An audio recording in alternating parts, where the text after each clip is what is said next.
প্রায় 3 মাস পর এক্সের প্রোফাইলে ঢুকলাম, দেখলাম রিলেশনশিপ স্ট্যাটাস দিছে, কিন্তু কার সাথে সেটা মেনশন করে নাই।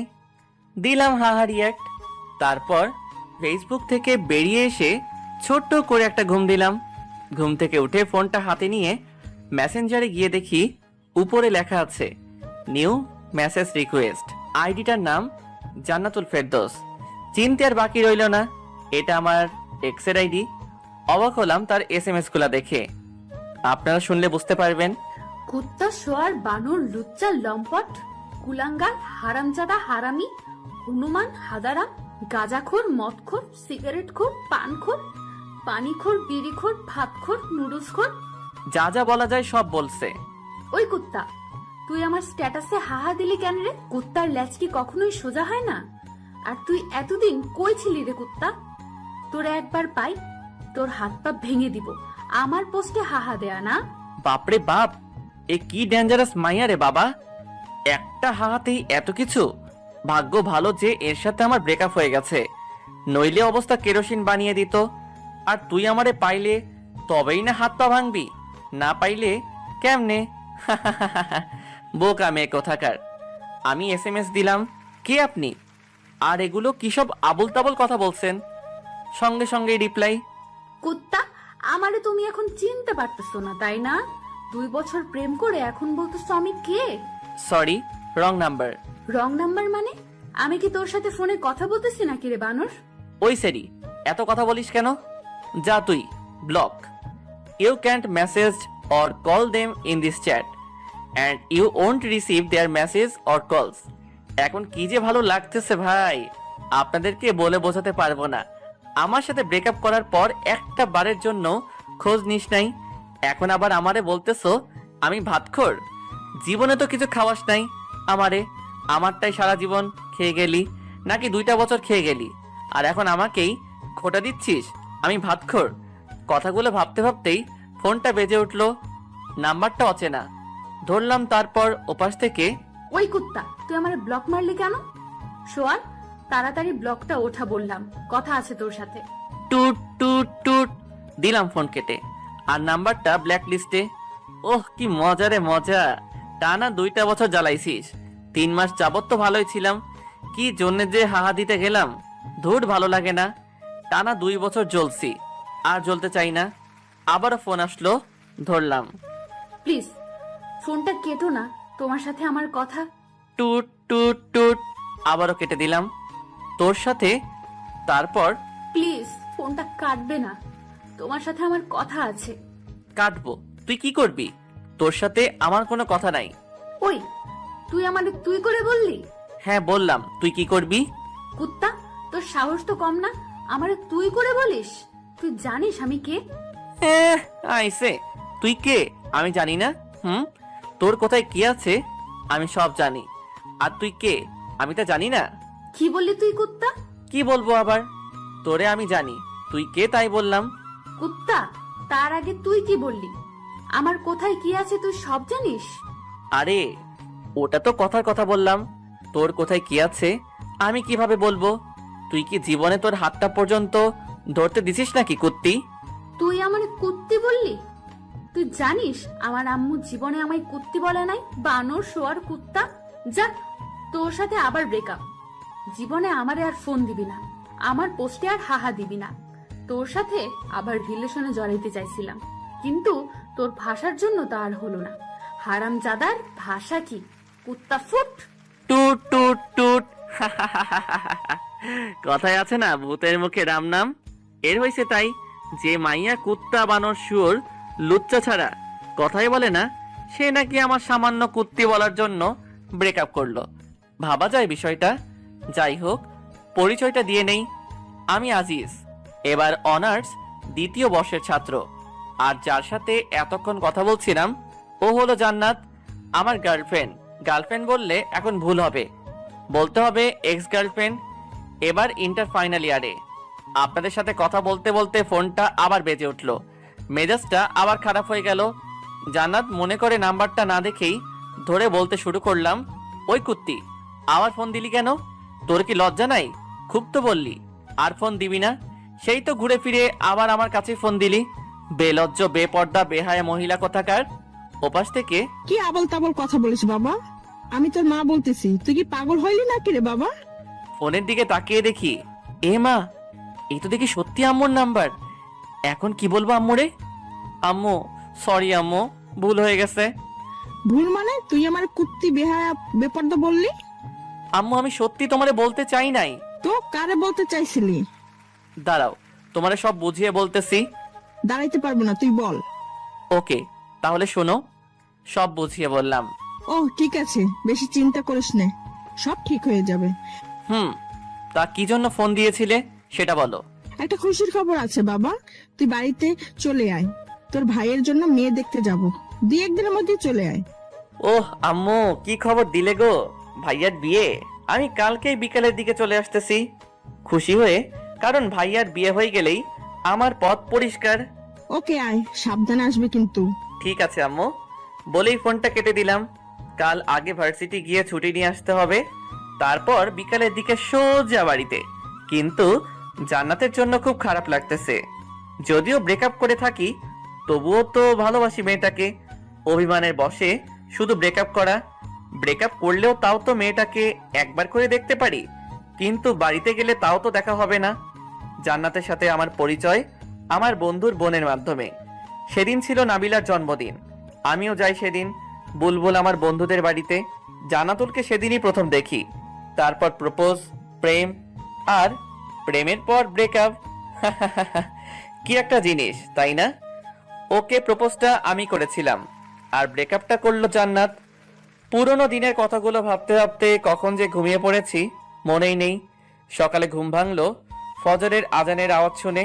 নামাজ পড়ে এসে সবকিছু গুছিয়ে নিলাম, তারপর খাওয়া দাওয়া করে ভার্সিটিতে গেলাম। ভার্সিটিতে পৌঁছাতেই, এই আজিজ, এদিকে আসো। এর নাম রিয়া, খুবই গা ঘেঁষে একটা মেয়ে। আমাকে নাকি তার খুবই পছন্দ, কিন্তু আমাকে আর জান্নাতকে যখন একসাথে দেখে তখন নাকি তার গা জ্বলে যায়। হ্যাঁ বলো, তবে যা বলবে একটু তাড়াতাড়ি বলবে, আজকে আমার বেশি সময় নাই। তোমার কবেই বা সময় থাকে গো সোনা আমার কাছে একটু বসতে? তোমার কি এমন সমস্যা হয় বলো তো? এই, হাত ছাড়ো বলছি। হাত ধরলে কেন আবার? না, ছাড়বো না। জান্নাত যখন তোমার হাত ধরে তখন তো কিছু বলো না, আর আমি ধরলেই দোষ, তাই না? আর তোমাদের তো এখন ব্রেকআপ হয়ে গেছে, তা হাত ধরলে কোনো সমস্যা হবে না। কোনো মতে হাতটা ছাড়িয়ে, সেটাই তো গো সোনামণি, আমার গুলুগুলুটা। রিয়া সোনা, তুমি তো এখন আমার হাতটা ধরে থাকবে, কিন্তু ওই যে বললাম আমার আজ একটু কাজ আছে, কাজটা সেরে এসেই আমার হাতটা তোমাকে দিয়ে দিব। কেমন রিয়া সোনা? একবার ছুটিটা নিয়ে আসি, তারপর তুই আমায় কেমনে পাস তা দেখা যাবে।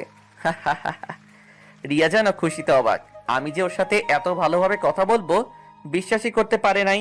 তুমি আমাকে সোনা বলবে আজিজ? হ্যাঁ গো সোনা, আরো কত কি বলবো।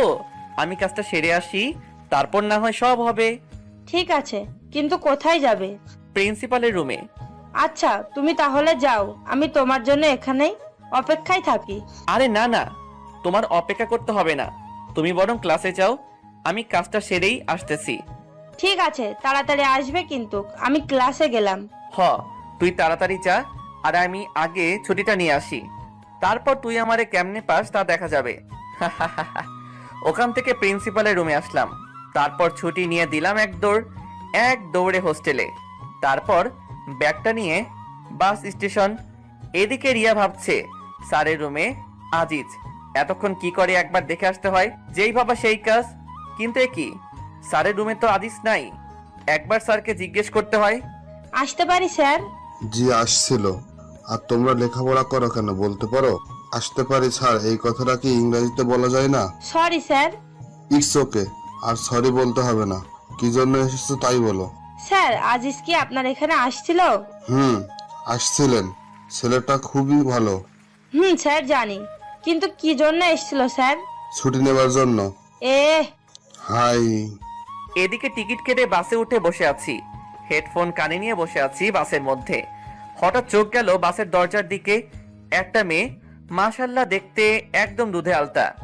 মেয়েটা দেখি আমার সিটের দিকেই এগিয়ে আসছে, আর আমি অপলক দৃষ্টিতে তার দিকে তাকিয়ে রয়েছি। আমার সামনে দাঁড়িয়ে মেয়েটি বলল, ভাইয়া, জানালার পাশের সিটটা আমার, যদি একটু এই পাশে আসতেন। ও হ্যাঁ সরি আপু, আসুন বসুন। আরে সরি বলছেন কেন? ঠিক আছে। ধন্যবাদ। আচ্ছা আপনি কোথায় যাবেন আপু? সিরাজগঞ্জ। আপনি? আরে আমিও তো সিরাজগঞ্জে যাচ্ছি। বাহ, ভালোই হলো, গল্প করতে করতে যাওয়া যাবে। তা আপনি সিরাজগঞ্জে কোথায় যাবেন? উল্লাপাড়া। আপনি? সিরাজগঞ্জেই।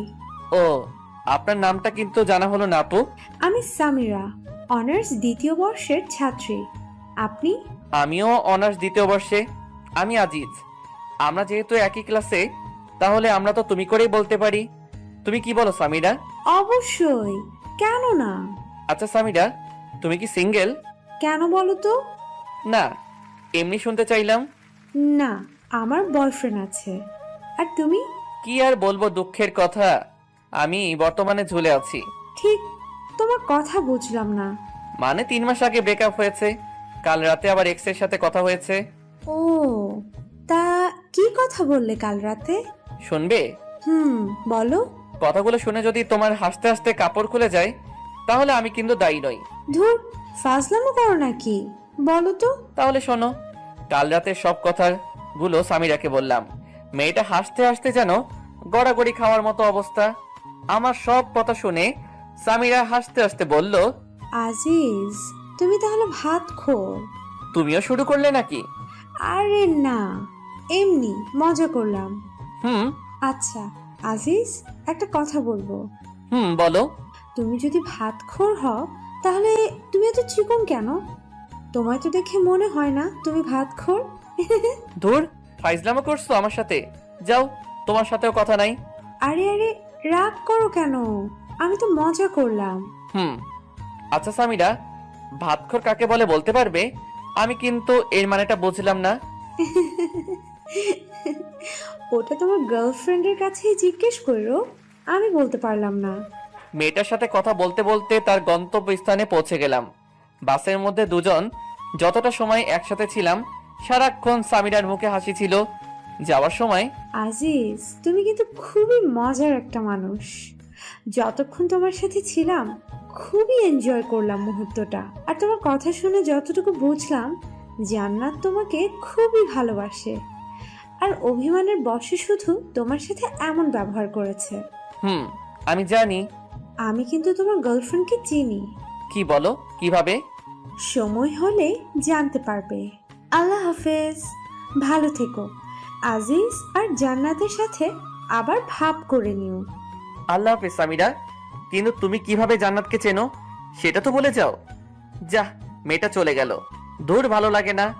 আবার একটা রহস্যের মধ্যে রয়ে গেলাম। আবার ওর নামটা ছাড়া কিছুই জানা হলো না, এমনকি ফোন নাম্বারটাও নেওয়া হলো না। কথাগুলো ভাবতে ভাবতে আমার গন্তব্য স্থানে পৌঁছে গেলাম। আমার শহর উল্লাপাড়াতে। বাস থেকে নেমে একটা সিএনজি নিয়ে সোজা বাড়িতে। দরজার সামনে এসে কলিং বেল বাজাতেই আম্মু এসে দরজা খুলে দিলেন। কি রে, এত তাড়াতাড়ি এসে গেলি? কই আসলাম এতদিন পর, একটু আদর যত্ন করবে তা না, বলছো এত তাড়াতাড়ি চলে আসলাম। আর এখন কত বাজে সেদিকে খেয়াল আছে তোমার আম্মু? বিকাল 5:30 বাজে। আচ্ছা বাবা, আমার ভুল হয়ে গেছে, মাফ কর আমাকে। এখন যা, ফ্রেশ হয়ে এসে খাবি কিছু। ভাইয়া কোথায়? তোর ভাইয়া তার রুমেই আছে। ওকে আম্মা জান, আমি গেলাম বলেই সোজা আমার রুমে চলে গেলাম। তারপর ফ্রেশ হয়ে খাওয়া দাওয়া করে ভাইয়ার রুমে গেলাম। গিয়ে, কি করছিস ভাইয়া? আরে আজিজ, তুই কখন আসলি? আয় এদিকে, আয়, বস এখানে। ভাইয়া শুনলাম কাল নাকি তোর জন্য মেয়ে দেখতে যাবে। হ্যাঁ, সেই জন্যই তো তোকে নিয়ে আসলাম। কিন্তু তুই নাকি একটা মেয়ের সাথে রিলেশন করিস, তাহলে তার কি হবে? আরে বোকা, তোর আবার কি হবে? ওর সাথেই তো বিয়েটা ঠিক হলো, আমার পছন্দের মানুষের সাথে। ভাইয়া, তোর সাথে তো তোর ভালোবাসার মানুষটার বিয়ে হচ্ছে, কিন্তু আমার যে কি হবে আল্লাহ ভালো জানে। কিরে, এত কি ভাবিস? কই কিছু না তো। তা তোর জান্নাতুলের কি খবর? এখন কি তোর ঝাড়ির উপর রাখে নাকি? ধুর, তুই যে কি বলিস না ভাইয়া। মেয়েটা কিন্তু খুব ভালো। তোরে কইছে মেয়েটা ভালো, তুই কি ওরে দেখছিস নাকি? দেখি নাই, তবে কথা তো বলেছি। তুই থাক তোর কথা নিয়ে, আমি গেলাম, এখন ঘুমাবো। আবার ডাকতে যাস না জানো। কাল কখন যাবি? ভাবি কি দেখতে, তাই বল। সকাল 10টার দিকে। ওকে বাই বলেই আমার রুমে চলে আসলাম। সারা দিন অনেক ধকল গেছে, এখন একটু ঘুমাই। হঠাৎ করে ঘুমটা ভেঙে গেল। টেবিলের দিকে তাকিয়ে দেখি জান্নাত। জান্নাত সাজগোজ করতেছে। আমি তো দেখেই অবাক। ঠোঁটে হালকা লিপস্টিক, চুলগুলো খোপা করা, পরনে একটা কালো শাড়ি। আমি দেখে যেন মুগ্ধ হয়ে ওর দিকে তাকিয়ে আছি। আমার তাকিয়ে থাকা দেখে জান্নাত বলল, কি দেখো অমন করে? তোমাকে তোমাকে একদম পরিমতো লাগছে। যা দুষ্টু, ওইভাবে কেউ বলে? আমার বুঝি লজ্জা করে না? আমার কাছে আবার কিসের লজ্জা শোনা? আসো, কাছে আসো, আজ তোমার সব লিপস্টিক খাবো। বলেই হাত ধরে একটানে বুকে নিয়ে আসলাম। হাই, এই কি করো? দেখো কি করি। বলেই জান্নাতের ঠোঁটে আমার ঠোঁট চোখ বুঝে ডুবিয়ে দিলাম। এ কি জান্নাত, তোমার ঠোঁট বালু বালু লাগে কেন? কি হলো, কথা বলো না কেন? জান্নাত, তোমার লিপস্টিক পানি পানি লাগে কেন? চোখ খুলে তাকিয়ে দেখি জান্নাত নেই, আর আমার সামনে রয়েছে দেয়াল। আর ওটা লিপস্টিক না, আমার ঠোঁট কেটে রক্ত বের হচ্ছে। রক্ত দেখে দিলাম এক চিল্লানি। এক চিল্লানিতে পুরো বাড়ি আমার রুমের মধ্যে। কি রে, কি হয়েছে? এত জোরে চিল্লাস কেন? এ কি তোর ঠোঁট কাটলো কেমনে? কি রে, এতখানি কাটলো কিভাবে? সত্যি করে বলতো, কিভাবে কাটলি? খাটে থেকে পড়ে টরে গেছিলি নাকি? এখন এদের আমি কি বলবো? যদি বলি স্বপ্নের মধ্যে জান্নাতকে চুমু দিতে গিয়ে দেয়ালের সাথে ঠোঁট ঘষেছি, তাহলে তো মান ইজ্জত সব যাবে। আসলে ভাইয়া, আম্মু, আমি খাটে থেকে পড়ে গেছিলাম। তোমরা তো জানোই আমার ঘুমের মধ্যে এপাশ ওপাশ করার স্বভাব আছে। সাবধানে ঘুমাতে পারিস না? উফ, বাসলাম। কি একটা কাণ্ড হয়ে গেল বলুন তো। এই জান্নাত কি ঠিক মতো ঘুমাইতেও দেবে না? স্বপ্নের মধ্যে কত সুন্দর একটা ব্যবহার করলো, কিন্তু সামনাসামনি ওরে বাবা, একদম পেতনি। জান্নাত সবার সাথে ভালো ব্যবহার করে, শুধু আমার বেলায় এমনটা করে কেন বুঝি না। হয়তো ভালোবাসার মানুষটার প্রতি একটু বেশি অধিকার খাটাতে চায়, তাই আমার সাথে এমন করে। কথাগুলো ভাবতে ভাবতে কখন যে ঘুমিয়ে গিয়েছি খেয়ালই নাই। ঘুম থেকে উঠে ফজরের নামাজটা পড়ে খাওয়া দাওয়া করে রেডি হয়ে ভাইয়ার জন্য মেয়ে দেখতে চলে আসলাম। তারপর যা দেখলাম, মোটেও তা দেখার জন্য প্রস্তুত ছিলাম না। কারণ তা হলো, ভাইয়ার জন্য মেয়ে দেখতে এসে বসে আছি প্রায় 1 ঘন্টা হলো, কিন্তু মেয়েকে আনার কোনো নামই নাই। মেয়ে আসুক আর না আসুক তাতে আমার কি। সামনে বিভিন্ন রকমের খাবার রাখা আছে, তা আমি মনের আনন্দে খেয়ে যাচ্ছি, কিন্তু ভাইয়া কিছুই খাচ্ছেন না। ভাইয়ার মুখ দেখার মতো অবস্থা হয়ে আছে, একদম ধুতুম পেঁচা। তাই ভাইয়াকে বললাম, কি রে ভাইয়া, কিছু খাবি না নাকি? দূর, আমি আছি আমার টেনশনে, আর তুই আসিস খাওয়া নিয়ে। বুঝি না মেয়েদের এত কি সাজগোজ করা লাগে। সেই কখন থেকে বসে আছি, আমাদের সময়ের দাম নাই নাকি? এত চাপ নিস কেন, আসবে তো নাকি? তোর তো দেখি তরিস হয়েছে না। এত পেশাল করছিস কেন? খা না ভাই, আমার পিছে আবার লাগলি কেন? আচ্ছা ঠিক আছে, আমি কথা বলবো না তোর সাথে। আমি খাই আর তুই অপেক্ষায় থাক ভাবিকে দেখার জন্য। আমি আর কোনো কথা না বলে খাওয়াতে মন দিলাম। নিচের দিকে তাকিয়ে খাইতেছি।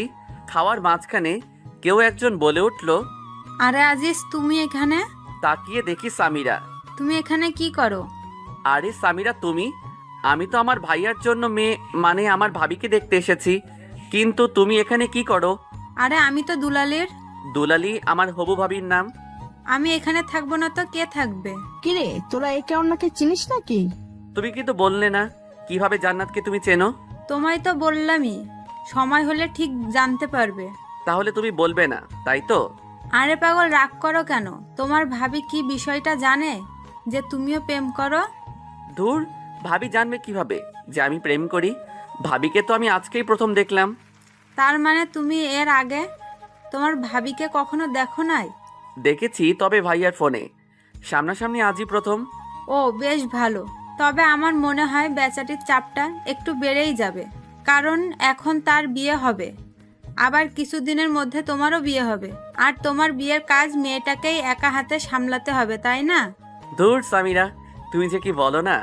লজ্জা পেলে বুঝি? আরে না না, লজ্জা পাবো কেন? আমাদের কথার মাঝেই ভাইয়ার ডাক পড়লো। কিরে, আসবি নাকি না এখানেই থেকে যাবি? না, আসি, দাঁড়াও। আচ্ছা সামিরা, তাহলে আমি আসি, আবার বিয়ের দিন কথা হবে। আল্লাহ হাফেজ। সাবধানে যাবে। আল্লাহ হাফেজ।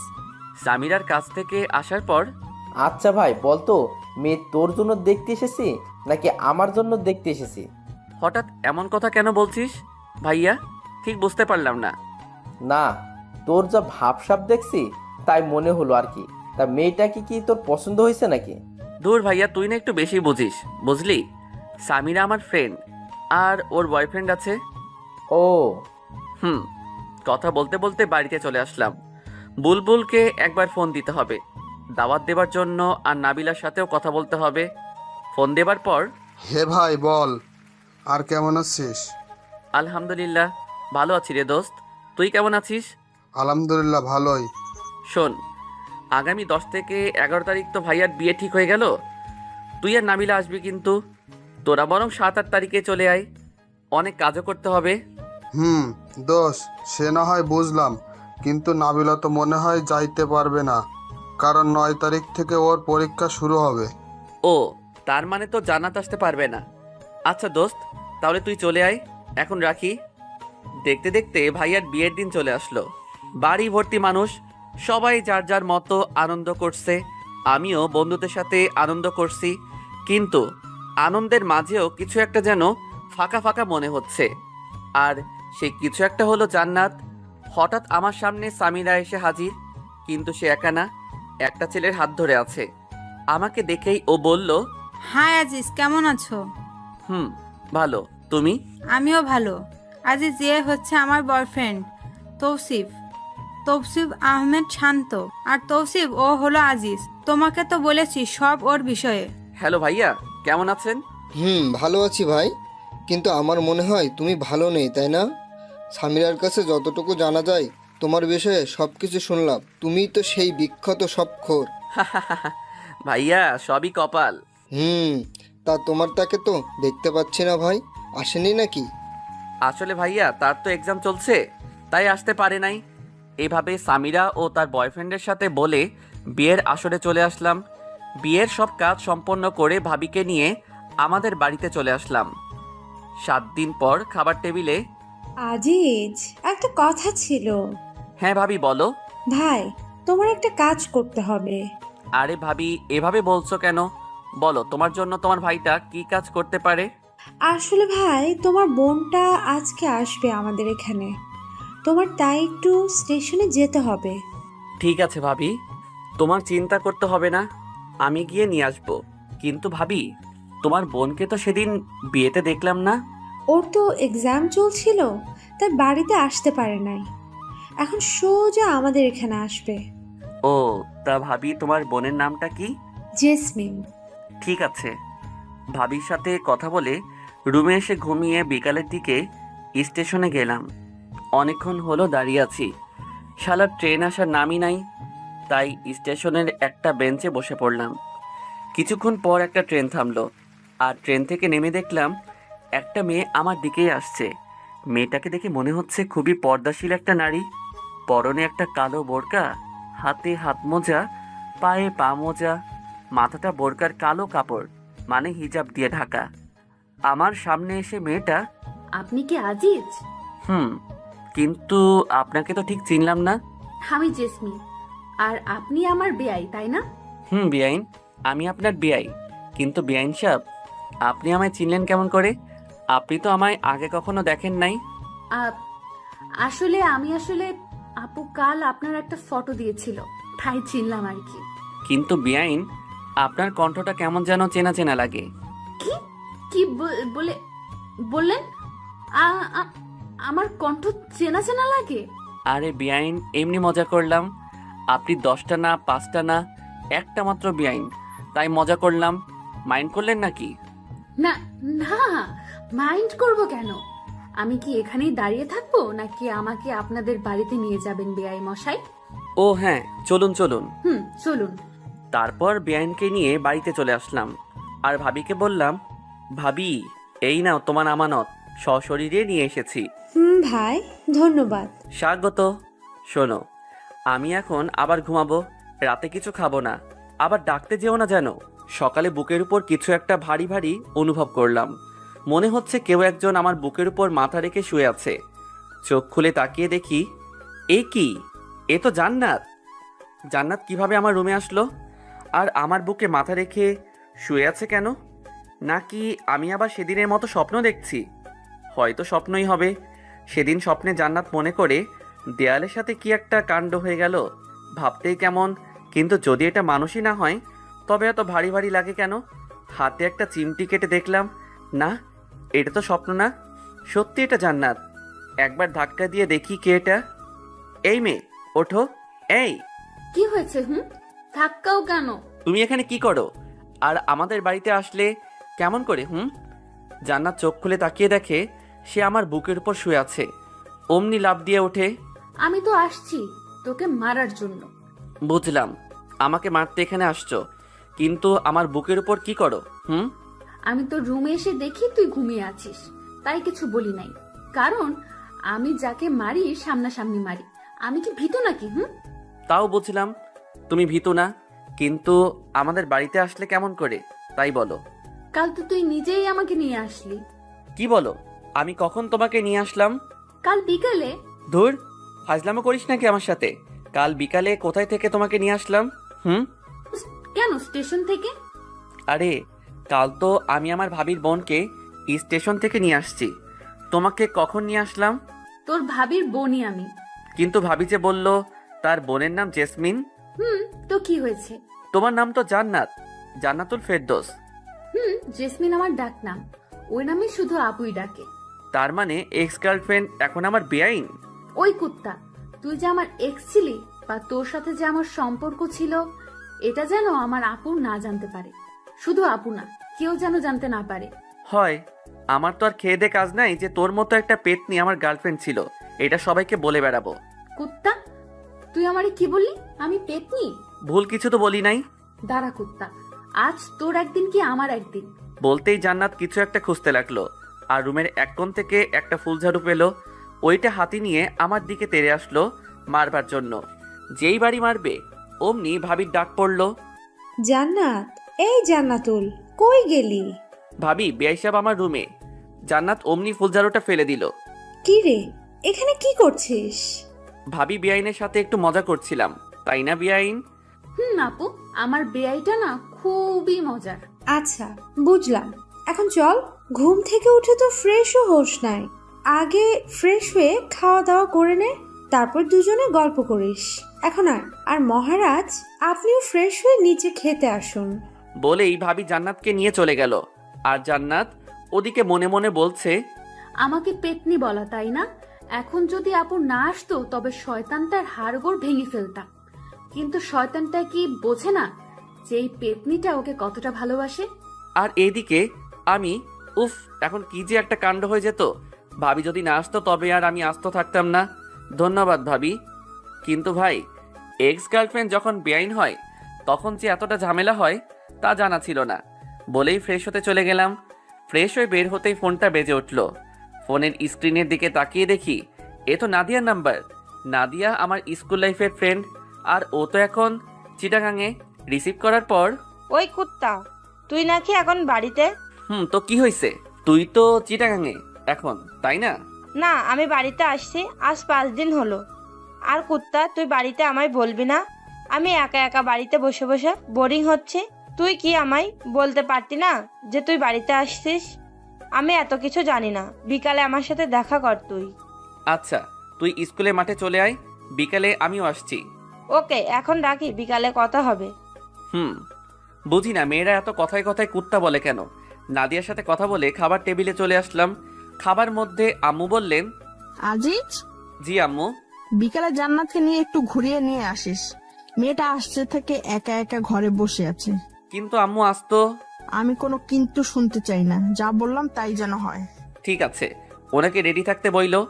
কথাটা বলে জান্নাতের দিকে তাকালাম, দেখলাম মেয়েটা অনেক খুশি।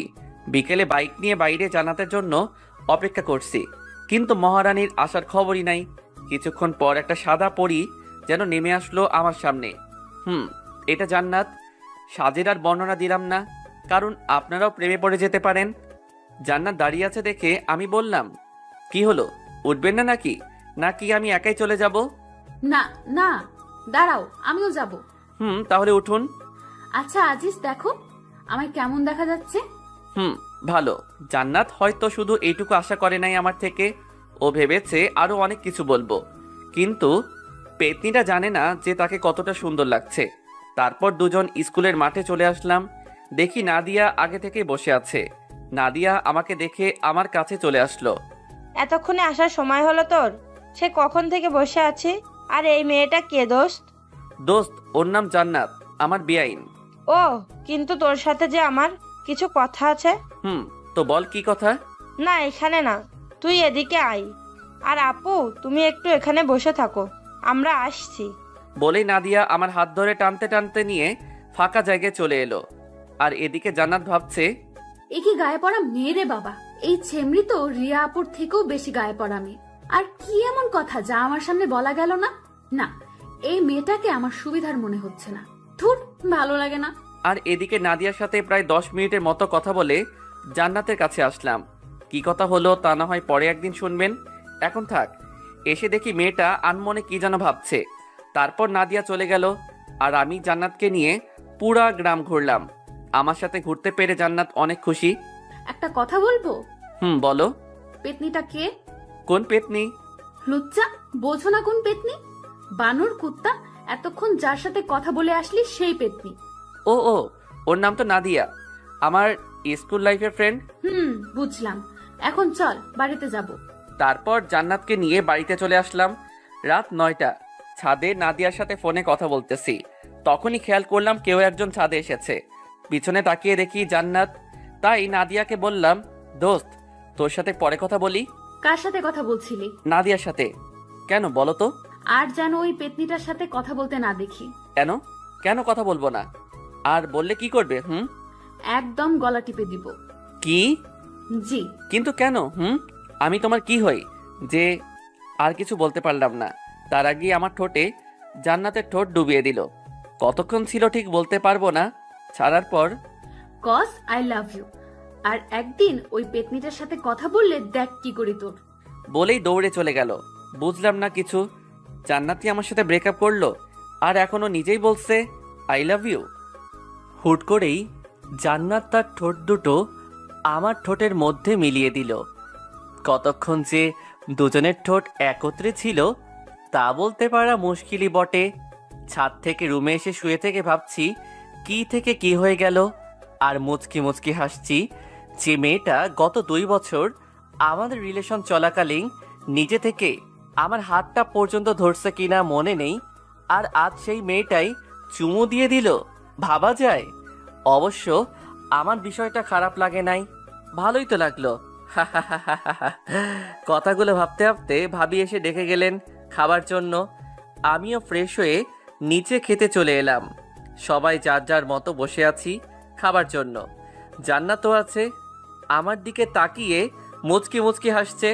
আমি সেই দিকে খেয়াল না দিয়ে খাওয়ার জন্য বসে পড়লাম। জান্নাত খাওয়ার থেকে আমার দিকেই বেশি আর চোখে তাকাচ্ছে। তাই আমি বললাম, কি বেআইন সাহেব, খাচ্ছেন না কেন? খান খান, লজ্জা পাবার কিছু নেই। নিজের বাড়ি মনে করে খেতে পারেন। কি ভাবি, আমি ঠিক বলছি না? জান্নাত আমার দিকে এবার রাগী চোখে তাকালো। ঠিকই তো বলছিস। কি রে জান্নাত, খাচ্ছিস না কেন? এই তো খাইতেছি তো আপু। আর বেআই মশাই লজ্জা পাবো কেন? এটা তো আমার নিজের বাড়িই মনে করি। আর এটা তো আমারও বাড়ি, তাই না? মনে মনে বললাম, আজ বেআইন ডাকছো, কাল যদি তোমায় বউ না ডাকাতে পারি তবে আমার নামও জান্নাত না, বলে রাখলাম। তোরা খাবার সময় কি শুরু করলি? আর ছোট আব্বাজান? আম্মু মাঝে মাঝেই আমাকে ছোট আব্বাজান বলে ডাকে। জি আম্মু বলো। তোর খালাম্মা আজ ফোন দিয়েছিল, তোকে যাইতে বলছে। কিন্তু আম্মু, আমি এখন কিভাবে যাব? কেন বাবা, কেন যাইতে পারবা না? আমি তো তোমার ফোন টেপা আর ঘুরে বেড়ানো ছাড়া আর কোনো কাজ দেখি না, তাহলে কেন যাইতে পারবা না? উপায় নাই, এখন যেতেই হবে। ঠিক আছে, কবে যাইতে হবে? কাল সকাল সকাল বেরিয়ে পড়বি, আর 4-5 দিন থেকে তারপর বাড়িতে আসবি। তোর খালা মনির কাছ থেকে আবার যেন শুনতে হয় না তুই বাড়ি আসার জন্য তার কাছে বায়না করছিস। ঠিক আছে, 4-5 দিন থেকে তারপর বাড়িতে আসবো। এবার খুশি? খুশি। জান্নাত মা, তুমি তাহলে সকাল সকাল রেডি হয়ে থাকো মা। মা, ঠিক আছে। বুঝলাম না আম্মু, জান্নাত রেডি থেকে কি করবে? আর ওই, আপনি আমার আম্মুরে মা ডাকছেন কেন? জান্নাত তো তোর সাথে যাবে। আমি মা বলে ডাকবো, তাতে আপনার কি? আমি মনে মনে বললাম, মা তো আজ না হয় কাল থেকে ডাকতেই হবে। আমি না হয় এখন থেকেই ডাকা শুরু করলাম। আমার বোকা বরটা বোঝেও না। আর একবার শুধু কাল তোমার সাথে বেরোতে পারি, তারপর দেখো তোমায় কেমন নাচানো নাচাই। আমি আর কি কমো, সবই তোমাদের ইচ্ছা। পরদিন সকাল 8টায় রেডি হয়ে বাইকে দাঁড়িয়ে আছি। কিছুক্ষণ পর জান্নাত আসলো, সাথে আম্মু আর ভাবি। তাদের কাছে থেকে বিদায় নিয়ে বাইকটা নিয়ে বেরিয়ে পড়লাম। গাড়ির আপন গতিতে গাড়ি চলছে, কিন্তু আমাদের কারোর মুখেই কোনো কথা নেই। নীরবতা ভেঙে জান্নাত বলল, কি হলো, কথা বলছো না কেন? কি বলবো? কেন, আমার সাথে বলার তোমার কোনো কথা নেই? আছে তো অনেক, কিন্তু কিছুই মনে পড়ছে না। ফাজলামো করো নাকি? দূর, ফাইজলামো করতে যাব কেন? যা সত্যি তাই বললাম। ঠিক আছে, এখন বলো আমার কেমন লাগছে দেখতে। একদম পেতনির মতো, মজা করে বললাম। দেখতে তো মাশাআল্লাহ পরীর মতো সুন্দর। কি বললি কুত্তা? আউ, মারলে কেন? যা সত্যি তাই তো বললাম। আমার পেতনির মতো দেখতে, তাই না? গাড়ি থামা, গাড়ি থামা বলছি। কেন? যা বললাম তাই কর। ওকে। গাড়ি থামানোর পর, আজিজ, তুই বুঝতে পারছিস যে তুই এখন ফেসে গেছিস? মানে আমি ফেসে গিয়েছি মানেটা কি? মনে হচ্ছে এখন যদি আমি চেঁচামেচি করে লোক জড়ো করি আর তাদের বলি তুই আমাকে ভুলিয়ে ভালিয়ে এসব করার জন্য এখানে নিয়ে আসছিস, তাহলে তোর কি অবস্থা হবে ভাবতে পারছিস?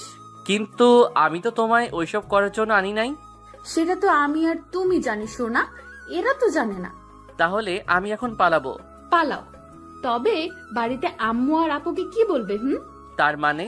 তার মানে তুমি এখন মাইনকার চিপায়। না, হ্যাঁ। তুমি এখন কি করতে চাচ্ছ? বেশি কিছু না, শুধু আমি যা যা বলবো তোমায় তাই তাই করতে হবে। কি করতে হবে? আমরা যখন তোমার খালামণির বাসায় যাব, তখন তো তিনি জানতে চাইবেন আমি তোমার কি হই। তখন তুমি কি বলবে? আমি তোমার কি হই? কেন বলবো বেআইন? না, বেআইন না। তাহলে কি বলবো?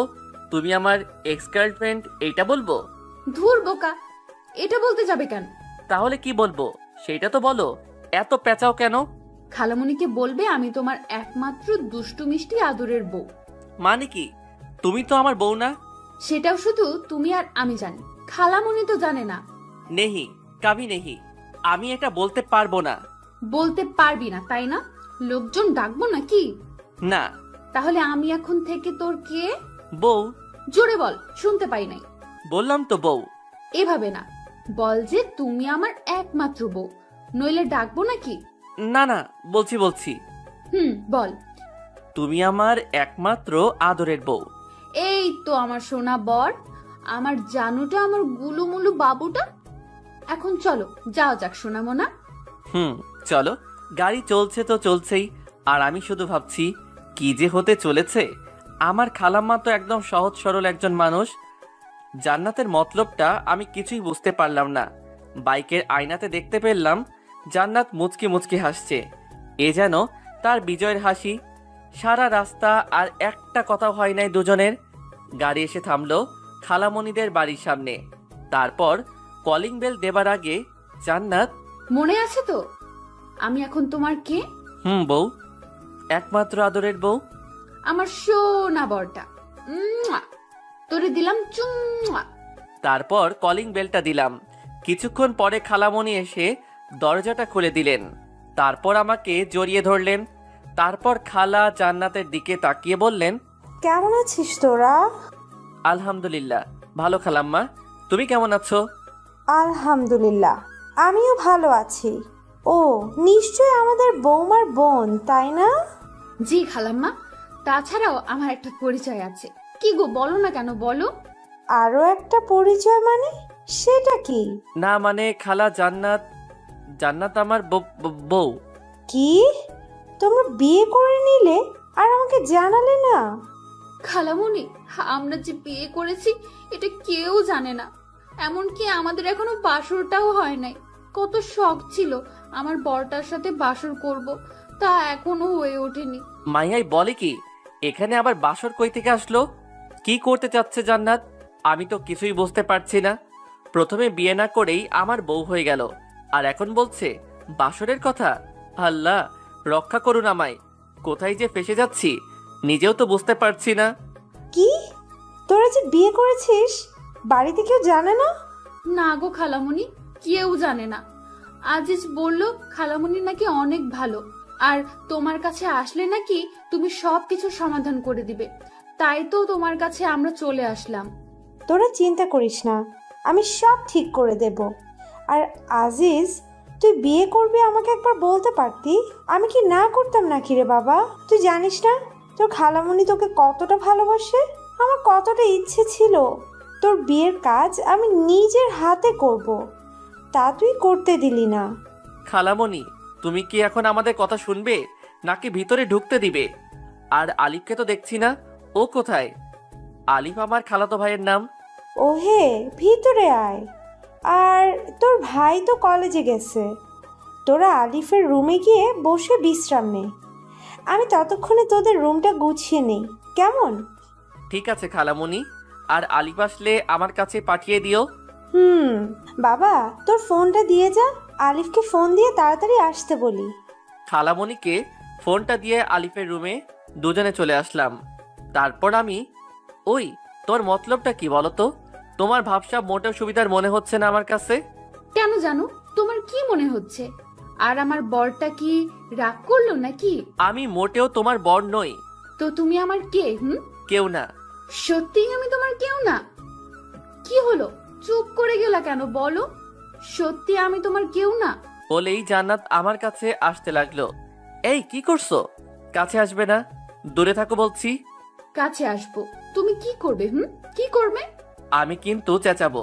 চিল্লাও চিল্লাও, যত পারো চিল্লাতে থাকো।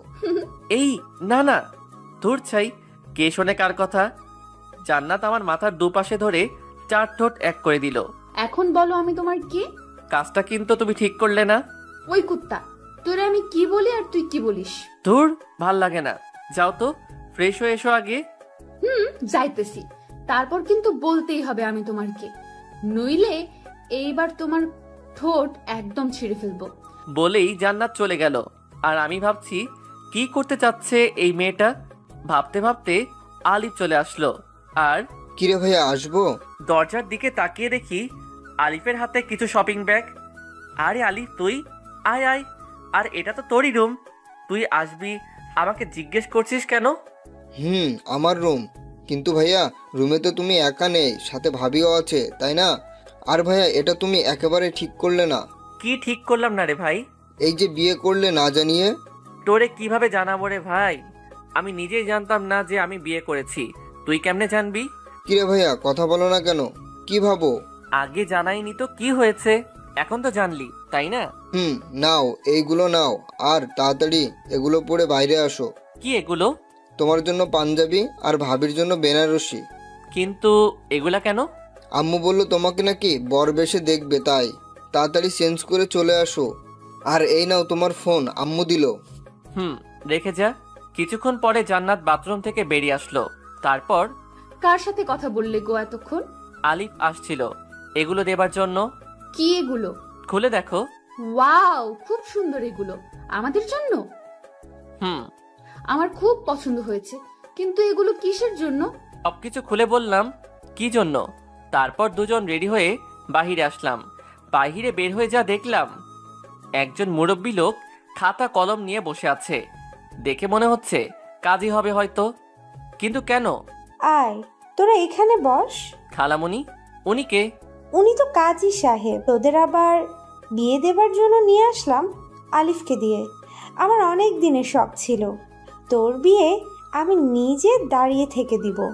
আমি জান্নাতের দিকে তাকিয়ে দেখলাম মেয়েটা মনে হয় এই কথাটা শোনার জন্য মোটেও প্রস্তুত ছিল না।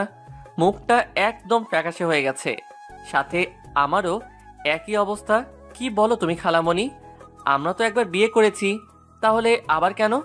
তোকে বললাম না, তোর বিয়ে আমি নিজে দাঁড়িয়ে থেকে দিতে চেয়েছি। আর তোর আবার বিয়ে করতে সমস্যাটা কোথায়? হ্যাঁ, অন্য কাউকে তো আর তোকে বিয়ে করতে বলছি না, তোর বউকেই তো বিয়ে করতে বলছি। বাবা, তুই আমার জন্য এইটুকু করতে পারবি না? জান্নাত, তুমি তো কিছু বলো এখন খালামণিকে। আমি আর কি বলবো বলো? খালামণি তো আর বেশি কিছু আবদার করে নাই, তাই না? খালামণি, আমরা রাজি। আলহামদুলিল্লাহ। কাজী সাহেব, আপনি বিয়ের কাজ শুরু করুন। আমি কিছুই বুঝতে পারছি না কি থেকে কি হয়ে যাচ্ছে। এখন খালামণিকেও সত্যটা বলতে পারবো না, কারণ সে খুব কষ্ট পাবে। কি করব এখন আমি? এই সব ভাবতে ভাবতে কখন যে কবুল বলে দিয়েছি। অবশেষে জান্নাত আর আমার বিয়েটা হয়ে গেল। রাত 10টা। বাসর ঘরের মধ্যে বসে আছে জান্নাত। আমি দরজাটা খুলে ভিতরে ঢুকে রীতিমতো অবাক হলাম, কারণ ঘরটা অনেক সুন্দরভাবে সাজানো। এত অল্প সময়ে এত কিছু কিভাবে সাজালো খালামণি? মনে হচ্ছে আগে থেকে সাজানো ছিল ঘরটা। আরও অবাক হলাম জান্নাতের দিকে তাকিয়ে, কারণ যে মেয়ে সব সময় আমার পিছে পড়ে থাকে সেই মেয়েটা মাথায় ঘোমটা দিয়ে নিচের দিকে তাকিয়ে বসে আছে। ভাবা যায় জান্নাতকে বউ বেশে যেন সুন্দরী অপ্সরার মতো লাগছে। আমি ভয়ে ভয়ে এক পা দুপা করে খাটের দিকে এগিয়ে যেতে লাগলাম। খাটের কাছে যেতেই জান্নাত খাট থেকে উঠে দাঁড়িয়ে আমার কাছে এসে সালাম করতে লাগলো। আমি তার 2 বাহু ধরে দাঁড় করিয়ে বললাম, এই এই কি করো? তুমি এখন আমার স্বামী, সো এটা আমার অধিকার। শুধু অধিকার নয়, বিয়ের রাতে স্বামীর পায়ে ধরে সালাম করা প্রত্যেকটা স্ত্রীর কর্তব্য ও আমাদের সমাজের নিয়ম।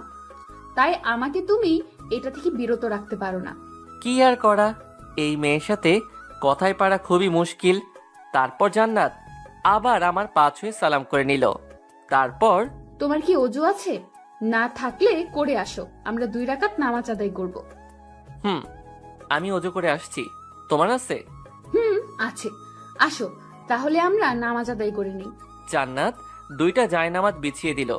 আমিও জান্নাত দুজনে নামাজ আদায় করে নিলাম। তারপর নামাজ শেষ করে জান্নাত আবার গিয়ে বিছানাতে বসে পড়ল। আমি আমার টুপি ও পাঞ্জাবিটা খুলে বিছানার দিকে এগিয়ে যেতে লাগলাম।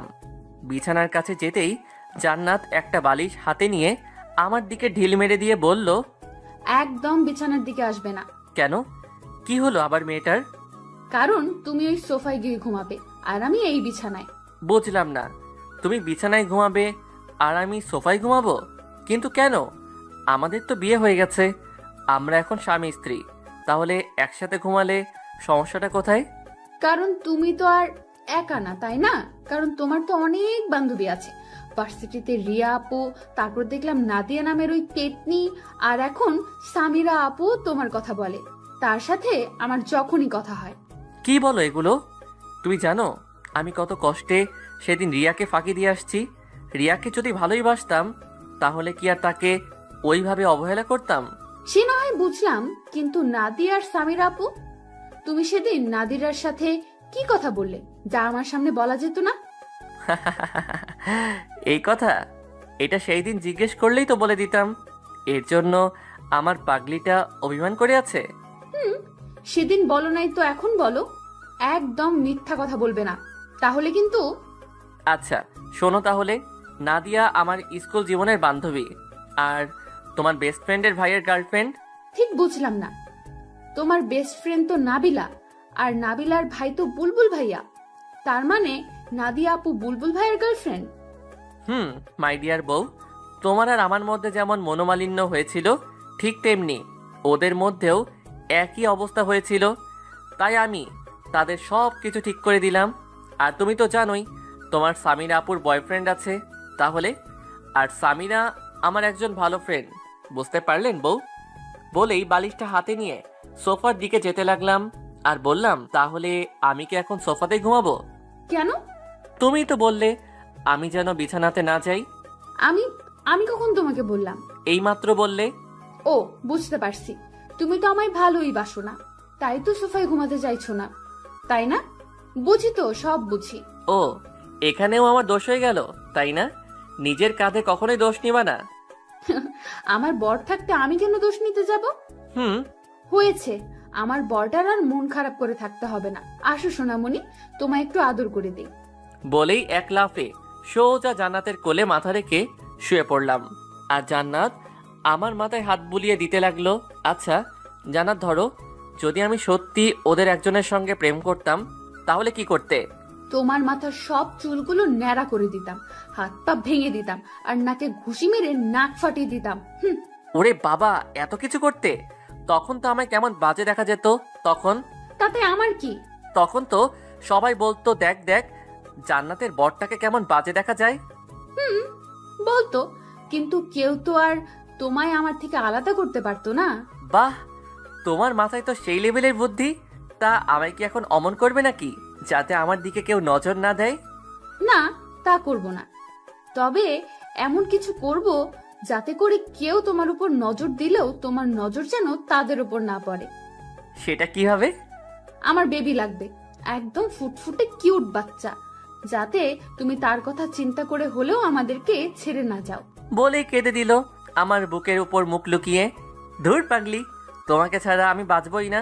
ছেড়ে যাওয়া তো দূরের কথা, জান্নাতুলকে জড়িয়ে ধরে তার কপালে একটা চুমু দিয়ে সত্যি তো? কখনো আমাকে ছেড়ে যাবে না তো? নেহি বউ, কাবি নেহি। তারপরও আমার বেবি লাগবে, আর আজকে থেকেই মিশন শুরু করব আমরা। আজকে থেকেই? হুম। তাহলে দেরি কেন, চলো লেগে পড়ি, আমাদের মিশন স্টার্ট করি, কি বলো? যা দুষ্টু। ইস, আমার বউ তো দেখি লজ্জাও পায়। আসো আসো, আরো কাছে আসো বউ, আর লজ্জা পেতে হবে না। আসো, আমাদের মিশনটা স্টার্ট করা যাক। বলেই জান্নাতের ঠোঁটে আমার ঠোঁট ডুবিয়ে দিলাম। ধীরে ধীরে আমরা একে অন্যের মাঝে হারিয়ে যেতে লাগলাম। সবকিছু জানতে চাহিয়া লজ্জা দিবেন না। আমাদের মিশন কমপ্লিট, এখন ফরজ গোসলটা করতে হবে। আমরা এখন চাই ফরজ গোসলটা সেরে আসি, কেমন? গোসল শেষ করে দুজনেই আমরা রুমে এসে শুয়ে পড়লাম। আমি বালিশে মাথা রেখে শুয়ে আছি, আর জান্নাত আমার বুকের উপর মাথা রেখে শুয়ে আছে। আমি জান্নাতকে বললাম, জান্নাত। হুম। ও বউ, শোনো না। হুম, বলো না। আমরা কি সত্যি সত্যি বিয়ে করে নিয়েছি? কি বলো এগুলা? বিয়ে করে মিশন কমপ্লিট করে এখন বলছো আমরা কি সত্যি সত্যি বিয়ে করেছি? আমার না বিশ্বাসই হচ্ছে না যে আমরা মিশনটা পর্যন্ত কমপ্লিট করে ফেলেছি। কি থেকে কি হয়ে গেল, তাই না? জি না, আমি চেয়েছি বলেই বিয়েটা হলো, বুঝলে? তার মানে তুমি এই সিচুয়েশনে না পড়লে বিয়েটা করতে না? করতাম কি করতাম না সেটা না হয় কাল সকালেই জানতে পারবে। হুম। এখন ভালো ছেলের মতো তোমার এই পেতনি বউটাকে শক্ত করে জড়িয়ে ধরে ঘুমাও তো, অনেক রাত হয়ে গেছে। বউ, তুমি শুধু আমার পেতনি বউ না, আমার দুষ্টু মিষ্টি আদরের বউ। হয়েছে হয়েছে, আর পাম মারতে হবে না, নাও এবার ঘুমাও। আমি আর কথা না বলে জান্নাতকে দু বাহুদয়ের মধ্যে আগলে নিয়ে তার কপালে একটা ভালোবাসার পরশ এঁকে দিলাম। জান্নাত আমার বুকের উপর মুখ লুকিয়ে ঘুমিয়ে পড়ল। এই মেয়েটা কিছুদিন আগেও কি ঝগড়াটাই না করলো আমার সাথে, আর এখন আমার বুকে মুখ লুকিয়ে আমাকে শক্ত করে জড়িয়ে ধরে ঘুমিয়ে আছে। এমনভাবে ধরে আছে যেন ছেড়ে দিলেই আমি হারিয়ে যাব। ঘুমন্ত পরীটাকে বুকের সাথে আরো শক্ত করে জড়িয়ে নিয়ে আমিও ঘুমের দেশে পা বাড়ালাম। সকালে নাকের মধ্যে কেমন যেন সুরসুরি অনুভব করলাম। সাথে সাথে হাঁচি দিয়ে চোখ খুলে তাকিয়ে দেখি জান্নাত আমার পাশে বসে হাসছে। অনেক রাগ হলেও তার হাসিতে যেন আমি আবারও তার প্রেমে পড়ে গেলাম। জান্নাত হাসতে হাসতে বলল, এই যে মিস্টার বর, ঘুম ভাঙলো তাহলে? ফজরের আজান যে হয়ে গেছে সেদিকে খেয়াল নেই? ওঠো ওঠো, তাড়াতাড়ি উঠে ফ্রেশ হয়ে অজু করে আগে নামাজ পড়ে নেন, তারপর না হয় আবার ঘুমায়েন। আর একটু ঘুমাই না বউ, তারপর নামাজ আদায় করে নেই। না না, তা হচ্ছে না, ওঠো বলছি। তারপর উঠে নামাজ আদায় করে এসে জান্নাতকে আবার বুকে নিয়ে ঘুমিয়ে গেলাম। কিছুক্ষণ পরে মনে হলো কেউ যেন দরজায় ঠকঠক করছে। কে? ভাইয়া, আমি আলিফ। আর কতক্ষণ ঘুমাবি? এবার তো ওঠো, আম্মু খাবার জন্য ডাকছে তো। খালামণিকে বল আসছি। তুই এখন যা তো ভাই, 5 মিনিট লাগবে আমার। তারপর আলিফ চলে গেল। আমি জান্নাতকে নিয়ে দরজা খুলে বের হলাম। তারপর যা দেখলাম তার জন্য মোটেও প্রস্তুত ছিলাম না, কারণ আমার সামনে দাঁড়িয়ে আছে আম্মু, আব্বু, ভাইয়া আর ভাবি। আমি তাদের দেখে একদম থ হয়ে গেলাম। এরা এখানে কিভাবে আসলো? আমি ভয়ে ভয়ে আম্মুর দিকে তাকিয়ে বললাম, আম্মু বিশ্বাস করো, আমরা কিছুই করি নাই। আর আম্মু, আমি এসব করতে চাই নাই। এই জান্নাত আমাকে ব্ল্যাকমেইল করে ওইসব করতে বাধ্য করেছে। আমার এমন হ্যাবলা মার্কা মুখ দেখে সবাই ফিক করে হেসে দিল, আর জান্নাত গিয়ে আম্মুকে জড়িয়ে ধরলো। কি হচ্ছে সব? আমরা সব আগে থেকেই জানতাম রে গাধা। অমন মুখ বানিয়ে আছিস কেন? জানতে মানে? কি জানতে তোমরা? তোর সাথে যে এই বিয়েটা হলো তা আমারই প্ল্যান ছিল। তোকে তোর খালামণির বাড়িতে আসতে বলা, আর জান্নাতকে তোকে ব্ল্যাকমেল করছে, সেটাও আমারই প্ল্যান ছিল। কি বলছো এগুলো আম্মু? তোমার প্ল্যান ছিল মানে? তোমরা বললে কি আমি জান্নাতকে বিয়ে করতাম না? আর এগুলো কেন করলে? আমি তো তাই বুঝতে পারছি না। তুই আমাদেরকে ভুল বুঝছিস, আগে কথাটা শোন। ধুর, তুমি থাকো তোমার ভুল বোঝা নিয়ে। আমায় কেউ বিরক্ত করবে না। আমার মাথায় যেন কিছুই খেলছে না। ওখানে আর থাকলাম না, কারণ আমার প্রচন্ড রাগ উঠে গেছে। আর আমার রাগ উঠলে আমি কি করি নিজেও জানি না। আমার থেকে কেন লুকাতে হবে এগুলো? আমাকে বললে আমি কি জান্নাতকে বিয়ে করতাম না নাকি? আমিও তো জান্নাতুলকে ভালোবাসি। আমি যখন সবার সামনে থেকে চলে আসলাম, তখন জান্নাত আমার পিছু পিছু আসতে লাগলো। মা তুই কোথায় যাস? আম্মু দেখলে তো তোমার ছেলে কতটা রেগে গেছে, তার রাগ আগে ভাঙিয়ে আসি। আর আম্মু, আমি তোমাদের আগেই বলেছিলাম আজিজকে না জানিয়ে এসব করলেও রেগে যাবে। আমি জানি রে মা, আমার ছেলেটা একটু বেশি বদমেজাজি, আর আমরা তো ওর ভালোর জন্যই ওকে কিছু জানাই নেই। আজ যখন জানতে পারবে আমার জন্যই ওর বদমেজাজটা একটু কমেছে, তখন দেখবে সব ঠিক হয়ে যাবে। কিন্তু আম্মু, এখন আমি কি করব? তোর কিছুই করতে হবে না রে মা। 2 ঘন্টা পর আমি রুমে শুয়ে আছি। কে যেন দরজাটা খুলে ভেতরে আসলো। তাকিয়ে দেখি জান্নাত, হাতে খাবারের থালা। আমার কাছে এসে, ওঠো, খেয়ে নিবে। সেই সকাল থেকে এখনো কিছুই খাওনি। কি হলো? আমি কিছু বলছি। আমিও কিন্তু এখনো কিছুই খাইনি। আর আম্মু আমাদের ভালোর জন্যই এগুলো করেছে। আর কেন করেছে শুনবে? ওকে, কথা যখন বলবেই না তাহলে শোনো। সেদিন যখন তোমার সাথে প্রথম ঘুরতে বের হয়েছিলাম আর আমরা একটা রেস্টুরেন্টে গিয়েছিলাম, মনে আছে তোমার? রেস্টুরেন্টে তুমি যখন তোমার মোবাইলটা ফেলে ওয়াশরুমে গেলে, তখনই আম্মু ফোন দেয় তোমায়। আমি প্রথমে ধরতে না চেয়েও ফোনটা ধরি। আমার গলা শুনে আম্মু জিজ্ঞেস করেন আমি কে। তখন আমি আমার আর তোমার বিষয়ে সবকিছু খুলে বলি আম্মুকে। আম্মু তখন বলেন, মারে আমার ছেলেটাকে কিন্তু খুব বদমেজাজি, আর তুই চাইলে আমার ছেলেটার এই স্বভাবটা ঠিক করতে পারিস। কিভাবে? আমার ছেলেটা যখন তোকে মেজাজ দেখাবে, তখন তুই তার থেকে ডাবল মেজাজ দেখাবি। কিন্তু আম্মু, কোনো কিন্তু নয়। তখন থেকে নিজের ইচ্ছা না থাকার পরেও তোমার সাথে খারাপ ব্যবহার করি, তারপর ইগনোরও। জানো, তোমায় যখন এড়িয়ে চলতাম তখন আমার কতটা কষ্ট হতো। তারপর যখন দেখলাম আম্মুর কথাটা অনেক কাজে দিতেছে, তোমার বদ মেজাজটা ভালো হয়ে যাচ্ছে, তখন আমি আর আম্মু অনেক খুশি হয়েছিলাম।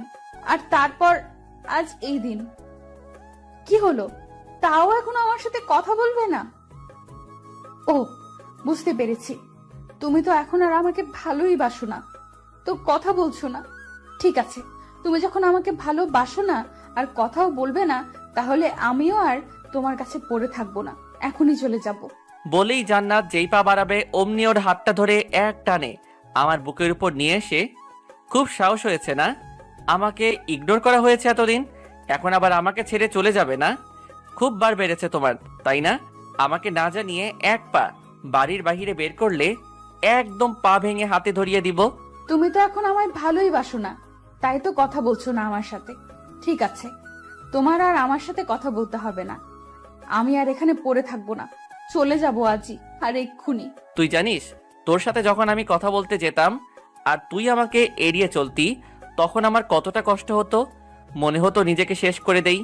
কিন্তু যখন আম্মু আব্বু ভাইয়ার কথা মনে হতো, তখন আর কিছুই করতে পারতাম না। আবার মনে হতো তুই যদি আবার আমার কাছে ফিরে আসিস আর আমাকে যদি না পাস, তখন তো তুই কষ্ট পাবি। আমি যে তোকে কষ্ট দিতে পারতাম না রে পাগলি। আমি যে তোকে অনেক ভালোবাসি রে। কেমনে থাকতাম তোকে ছাড়া বল? কথাগুলো বলে জান্নাতের দিকে তাকিয়ে দেখি মেয়েটা আমার বুকের মধ্যে মুখ লুকিয়ে কান্না করছে। একটু বেশি বলে ফেললাম নাকি? তাই আবার মজা করে বললাম, তুমি আমাকে ছেড়ে চলে যাবে তাই না জান্নাত? ওকে যাও, তোমাকে ছাড়া তো 3টা মাস থেকেই আসি, আর বাকি জীবনটা না হয় তোমার স্মৃতি নিয়েই বেঁচে থাকবো। আর আমারও অভ্যাস হয়ে গেছে তোমাকে ছাড়া থাকতে থাকতে। যাও যাও, তুমি লাগবে না তোমাকে আমার।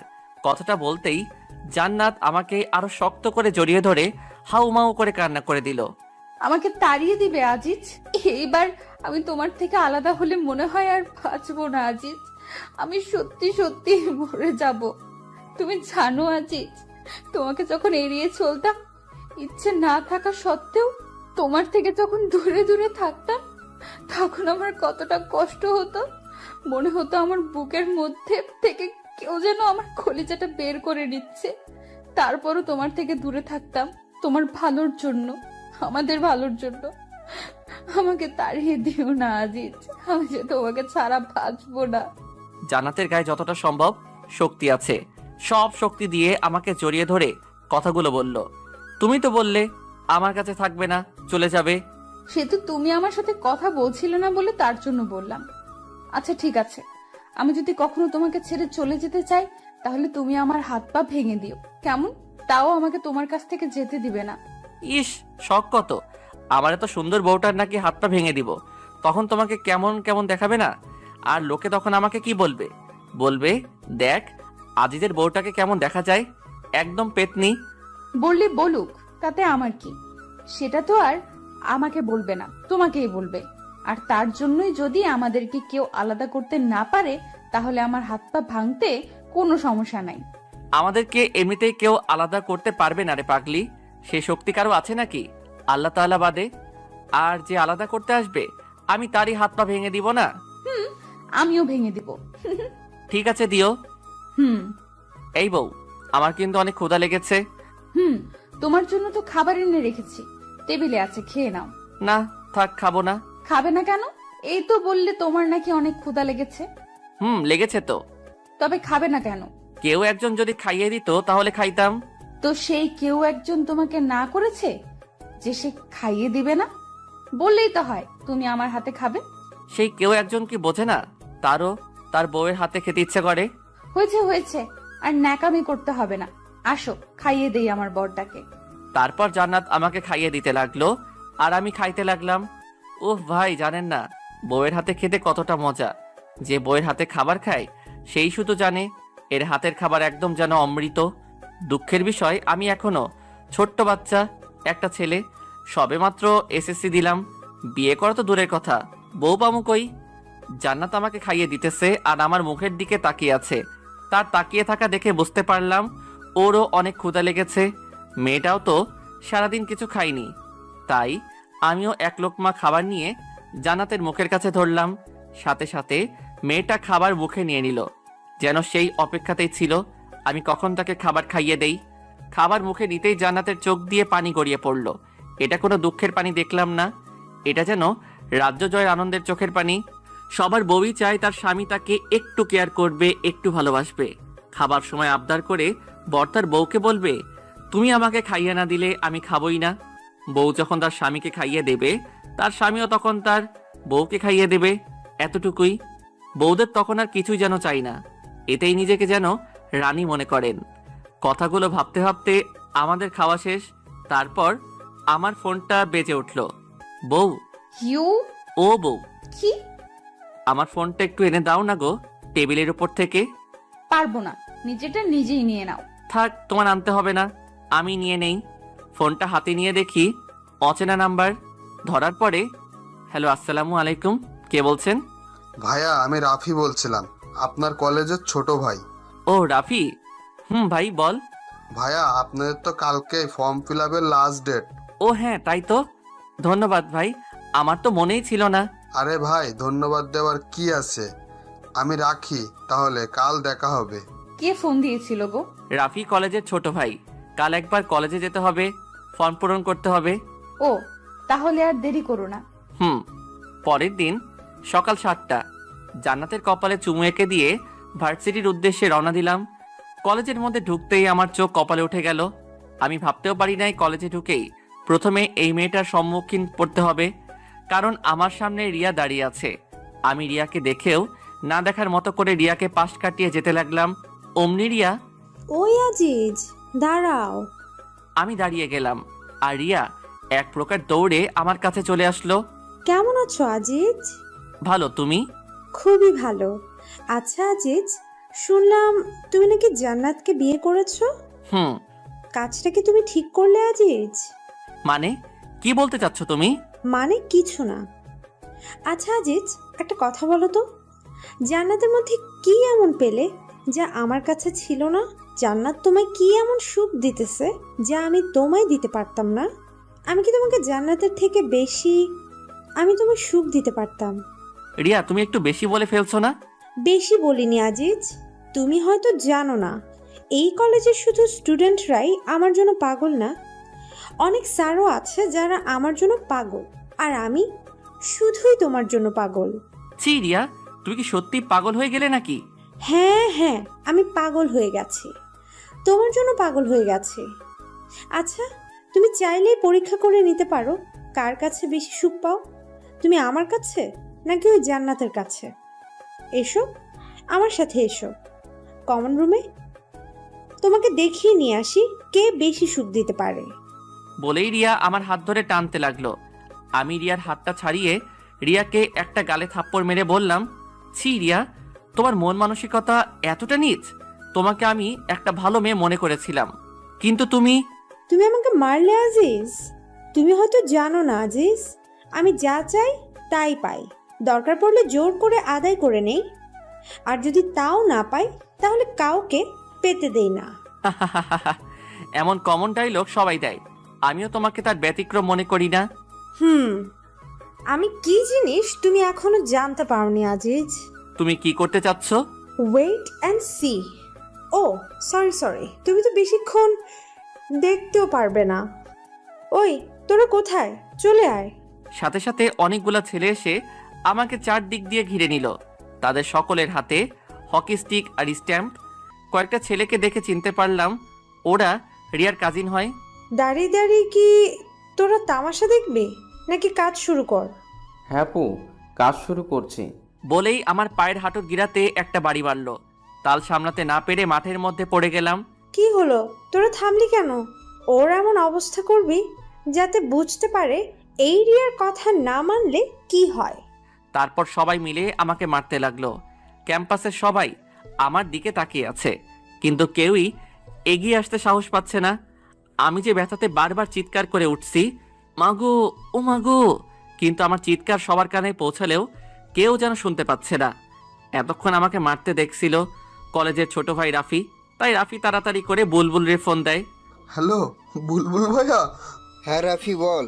রাফি কি হয়েছে, তোর কণ্ঠ এমন শোনা যাচ্ছে কেন? বুলবুল ভাইয়া, আজিজ ভাইয়াকে রিয়া আপুর কলিগরা। আজিজ? কি হয়েছে আজিজের? তুই এখন কোথায়? আর আজিজ কি তোর কাছেই আছে? কি হলো বলছিস না কেন? কলেজ ক্যাম্পাসে। তুই চিন্তা করিস না ভাই, আমি আসছি।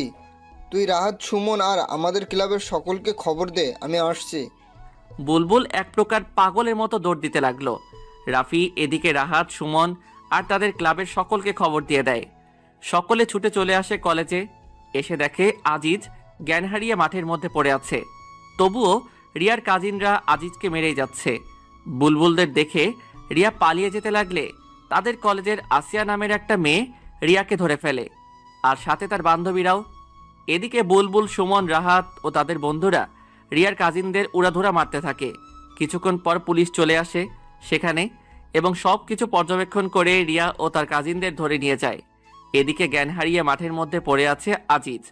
তার মাথায় আঘাত করার কারণে মাথা দিয়ে প্রচণ্ড পরিমাণে রক্ত বের হচ্ছে। বুলবুলরা তাড়াতাড়ি করে আজিজকে হসপিটালে নিয়ে যায়। তারপর আজিজের বাড়িতে তার ভাবির নাম্বার ফোন করে বুলবুল। হ্যালো, কে বলছেন? ভাবি, আমি বুলবুল, আজিজের বন্ধু। হ্যাঁ, কি হয়েছে? তোমরা কাঁদছো কেন? কে ফোন করেছে রে আপু? বুলবুল। দে দেখি, আমাকে দে ফোনটা। হ্যালো বুলবুল ভাইয়া, কি হয়েছে, কাঁদছেন কেন? জান্নাত, আজিজকে ওরা। আজিজের নাম শুনেই জান্নাতের গলা শুকিয়ে যায়। ভাইয়া, আজিজের কি হয়েছে বলুন প্লিজ, কাঁদবেন না ভাইয়া, বলুন প্লিজ। জান্নাত বুলবুলের কথা শুনে হাতে থেকে ফোনটা পড়ে যায় এবং এক চিৎকার দিয়ে সাথে সাথে ফ্লোরে পড়ে গিয়ে জ্ঞান হারিয়ে ফেলে। জান্নাতের চিৎকার শুনে বাড়ির সবাই একত্রিত হয়ে যায়। জান্নাতুল, এই জান্নাত, কি হলো তোর? কথা বল। বুলবুল ভাই, কি হয়েছে ভাই? কি হলো বৌমা, কথা বলো। সব খুলে বলার পর কেউ আর এক মুহূর্ত দেরি করে না। জান্নাতের অজ্ঞান অবস্থাতেই তাদের সাথে করে হসপিটালে নিয়ে যায়। আজিজকে আইসিইউতে চিকিৎসায় করা হচ্ছে। জান্নাতের জ্ঞানও ফিরে এসেছে। জান্নাত হসপিটালের এক কোণে বসে কান্না করে যাচ্ছে। জান্নাত যেন পাগল হয়ে গেছে, কি করবে কিছুই ভেবে পাচ্ছে না। সবাই অধীর আগ্রহ নিয়ে পায়চারি করে যাচ্ছে কখন ডাক্তার বের হয়। প্রায় ঘন্টাখানিক পরে ডাক্তার বেরিয়ে আসলো। জান্নাত ডাক্তারকে দেখে দৌড়ে তার সামনে গিয়ে দাঁড়িয়ে পড়ল। জান্নাতের সাথে রাহাত, বুলবুল, সুমন ও আজিজের পরিবারের সবাই ডাক্তারকে ঘিরে নিল। ডাক্তার, আমার বরটা কেমন আছে ডাক্তার? খুব ভালো আছে তো ডাক্তার? আমার বরটার কিছু হয় নাই তো ডাক্তার? বলুন ডাক্তার, বলুন। আসলে আমরা কি আসলে আসলে করছেন? বলুন না ডাক্তার, আমার আজিজের কিছু হয় নাই তো? বলুন। জান্নাত ছোট বাচ্চাদের মতো এমনভাবে আবদার করছে যেন ডাক্তার মুখে বললেই সবকিছু ঠিক হয়ে যাবে। ডাক্তার বুলবুলের সামনে আসে। ডাক্তার বুলবুলের ছোটবেলার বন্ধু। কি হলো দোস্ত, কথা বলছিস না কেন? আমরা যথাসাধ্য চেষ্টা করছি রে দোস্ত, কিন্তু কিছু করতে পারলাম না। আজিজকে খুব খারাপভাবে মারা হয়েছে, ওর হাত পায়ের শিরায় শিরায় বেশি মারা হয়েছে। আর সব থেকে যেটা খারাপ হয়েছে তা হলো মাথায় বাড়ি মারার কারণে ওর মস্তিষ্কে সজোরে আঘাত এনেছে। তাই আমাদের হাতে আর কিছু নেই রে দোস্ত। দোস্ত, আজিজের জ্ঞান কি ফিরেছে? না, আর 24 ঘন্টার মধ্যে আমরা জ্ঞান ফেরারেও কোনো সম্ভাবনা দেখছি না। আর আজিজ যে অবস্থাতে এখন আছে তাতে ওর সেন্স ফিরতে 24 ঘন্টা অথবা 1 মাস, 1 বছর, আবার নাও ফিরতে পারে। মানে আমি তোদের বোঝাতে চাচ্ছি আজিজ এখন কোমাতে চলে গেছে। ডাক্তারের কথা শুনে জান্নাত আবারও জ্ঞান হারিয়ে ফেলেন। সবাই মিলে জান্নাতকে নিয়ে আবার ব্যস্ত হয়ে পড়ে। জান্নাতকে একটা ক্যাবিনে নিয়ে রাখা হয়। জান্নাতের পাশে বসে আছেন জান্নাতের বোন। আজিজকে দেখার জন্য তার পরিবারের সবাই ব্যস্ত হয়ে পড়েছেন, কিন্তু ডাক্তার বারণ করে দিয়েছে 24 ঘন্টা না যাওয়া পর্যন্ত রোগীকে কোনো প্রকার বিরক্ত করা যাবে না। এদিকে জান্নাতের প্রায় ঘন্টাখানিক পরে জ্ঞান ফিরে। জ্ঞান ফিরতেই আজিজ আজিজ বলে চিৎকার করে ওঠে। আপু, আমার বর কই রে? ওর কিছু হয় নাই তাই না রে আপু? ওই ডাক্তারটা না খুব বাজে তাই না রে আপু? আমার বরকে নিয়ে কি সব আজে বাজে কথা বলছিল। আমি আমার বরের কাছে যাব, আমাকে নিয়ে চল না রে আপু। তুই শান্ত হ বোন, আজিজের তো কিছুই হয় নাই তাই না? আজিজ এখন ঘুমিয়ে আছে, ওকে তো এখন বিরক্ত করা যাবে না। আজিজের কাছে গেলে তো আজিজের ঘুম ভেঙে যাবে তাই না রে বোন? তুই কান্না করছিস কেন রে আপু? ওহো, আমি বুঝতে পেরেছি, তোরা মিথ্যা বলে আমাকে সান্ত্বনা দিচ্ছিস তাই না? ধুর পাগলি, আমি কখন কাঁদলাম? এই দেখ, আমার চোখে কি পানি আছে নাকি? তুই কি দেখতে কি দেখেছিস? তাহলে আমাকে আমার বরটার কাছে নিয়ে চল, আমার বরটাকে আমার খুব দেখতে ইচ্ছে করছে। তোকে বললাম না আজিজ এখন ঘুমিয়ে আছে, ওকে বিরক্ত করা যাবে না। আমি কোনো রকম বিরক্ত করব না, সত্যি বলছি। শুধু একটু দূর থেকে দেখবো, নিয়ে চল না রে আপু। বললাম না আজিজ ঘুমাচ্ছে। তোকে আমি বললাম না আমি শুধু দূর থেকে ওরে দেখবো? কথা কি তোর কানে যায় না? আমাকে নিয়ে চল না রে আপু, শুধু একটা বার দূর থেকে আমার বরটাকে দেখবো। যাবি নিয়ে আমাকে? দূরে থেকেই দেখবি তো, কাছে যাবার জন্য আবার পাগলামো করবি না তো? সত্যি বলছি, শুধু দূর থেকেই একটা বার দেখবো। তারপর আপু জান্নাতকে নিয়ে আজিজের কেবিনের সামনে যায়। আজিজের কেবিনের সামনে শুধু বুলবুল বসে আছে, আর বাকি সকলকে তাড়িয়ে দিয়েছে বুলবুল। ও বলেছে সব কিছু একাই দেখতে পারবে, আর জান্নাতের কাছে রয়ে গেছে ওর আপু। জান্নাত ধীর পায়ে হাঁটতে হাঁটতে কেবিনের সামনে চলে আসলো। কাচের দরজা দিয়ে দেখা যাচ্ছে একজন সোজা টান হয়ে শুয়ে আছে, হাতে পায়ে আঘাতের চিহ্ন, মাথায় ব্যান্ডেজ, হাতে স্যালাইনে সুচ লাগানো। তারপরও জান্নাতের চিনতে ভুল হলো না, এটা ওর সব থেকে কাছের মানুষ, ওর বর। জান্নাত দরজার কাচের সাথে হেলান দিয়ে চোখের পানি ফেলতে ফেলতে ফ্লোরে বসে একদম স্তব্ধ নির্বাক হয়ে আজিজকে দেখতে লাগলো। এক সময় হুট করেই দাঁড়িয়ে জান্নাত ডাক্তার ডাক্তার বলে চিল্লাতে লাগলো। ডাক্তার, ডাক্তার, প্লিজ দরজাটা একবার খুলে দিন। আমি শুধু একটাবার আমার বরটাকে আদর করব, দেখবেন তাতে আমার বর সুস্থ হয়ে উঠবে। প্লিজ ডাক্তার, খুলে দিন না। সরি আপু, এখন এটা আমরা অ্যালাউ করতে পারি না। বোন বোন তুই শান্ত হ বোন, তুই না বললি কোনো পাগলামো করবি না? আপু দেখ না, আজিজের খুব কষ্ট হচ্ছে, ওনাদের বল না আমাকে একবার আজিজের কাছে যেতে দিতে। ভাইয়া, আপনি একবার ওদের বলুন না দরজাটা একবার খুলে দিতে। ডাক্তারটা তো আপনার বন্ধু হন, আপনার কথা শুনবে। প্লিজ ভাইয়া একটাবার বলুন না। জান্নাত, জান্নাত তুমি শান্ত হও, আমি দেখছি কি করা যায়। দোষ একটাবার কি জান্নাতের ভিতরে যেতে দেওয়া যায় না? দোস্ত দেখ, এতে হিতে বিপরীত হতে পারে। কিন্তু দোষ একটাবার মেয়েটার কথা ভেবে দেখ, ও এখন কিসের মধ্য দিয়ে যাচ্ছে। কিন্তু দোস্ত, কেন কিন্তু নয় দোষ, প্লিজ বিষয়টা একবার ভেবে দেখ। তারপর ডাক্তার কিছু একটা ভেবে দরজাটা খুলে দেন। জান্নাত আর এক মুহূর্ত দাঁড়িয়ে না থেকে দৌড়ে ভিতরে চলে যায়। আজিজের ঠিক পা বরাবর গিয়ে দাঁড়ায়, পা দুটো জড়িয়ে ধরে। তুমি আমার সাথে মজা করছো তাই না বর? তোমাকে জানাই নাই যে আমাদের সম্পর্কের কথা সবাই জানে, তার জন্য আমার উপর অভিমান করে আছো তাই না বর? বিশ্বাস করো, আর কোনোদিন তোমার কাছ থেকে কোনো কথা লুকাবো না। প্লিজ একটা বার কথা বলো, একটা বার তোমার এই মুখ দিয়ে বলো না আমাকে যে তুমি আমার একটি মাত্র দুষ্টু মিষ্টি আদরের বউ। আমাকে বলো না আমি পেতনি বউ। কি বলবে না? দেখো এই পেতনিটার না খুব কষ্ট হচ্ছে। তুমি বলতে এই পেতনিটাকে তুমি কখনোই কষ্ট পেতে দিবে না, তাহলে কেন এই পেতনিটাকে কষ্ট পেতে দিতেছো? তুমি না সত্যি খুব স্বার্থপর একটা মানুষ। কাল রাতেই না বললে আমাকে ছেড়ে কোনোদিন কোথাও যাবে না, আমাদেরকে কেউ আলাদা করতে পারবে না, যে আমাদের আলাদা করতে আসবে তারই হাত পা ভেঙে দিবে। তাহলে কেন আমাকে একা রেখে নিচেই চলে যাচ্ছ? বলো না, কথা বলো বর। তুমি আমার সাথে কথা না বললে কি হবে? আমি তোমাকে ছেড়ে কোথাও যাচ্ছি না, এই বলে দিলাম। আর আমি তো তোমার সাথে সব সময় কথা বলেই যাব, তুমি আমার সাথে কথা বলো আর নাই বলো। 5 মাস পর আজিজ এখনো সেই আগের মতনই আছে।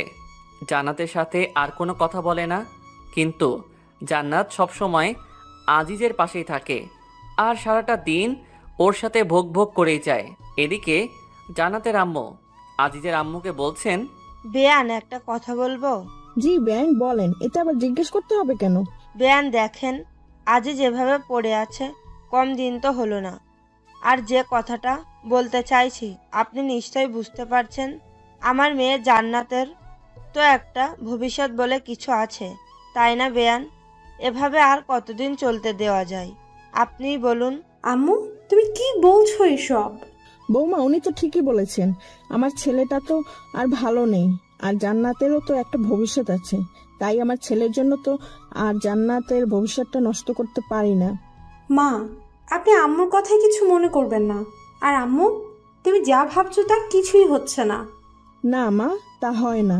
বেআইন চলেন আমরা এখনই হসপিটালে গিয়ে জান্নাতকে সব বুঝিয়ে বলবো। তারপর সকলে মিলে হসপিটালে চলে আসেন।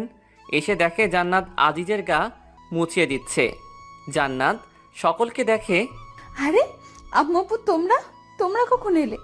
এই তো মা, মাত্রই এলাম। তুই কি করছিলি রে মা? দেখো না আম্মু, তোমাদের ছেলেটার নাকি অনেক গরম ধরেছে, ওর গাটা মুছে দিচ্ছিলাম। জান্নাতের কথা শুনে আজিজের আম্মু মুখ চেপে কান্না করে দেন। আরে আম্মু তুমি কাঁদছো কেন? দেখো না আমি কি কখনো কাঁদি না নাকি? কই মা, এই দেখ আমি একদম কাঁদছি না। মারে তোকে একটা কথা বলি। বলো। মারে তুই আর আমার এই আদমারা ছেলেটার সাথে কতদিন থাকবি বলতো? তোরও তো একটা ভবিষ্যৎ আছে তাই না রে মা?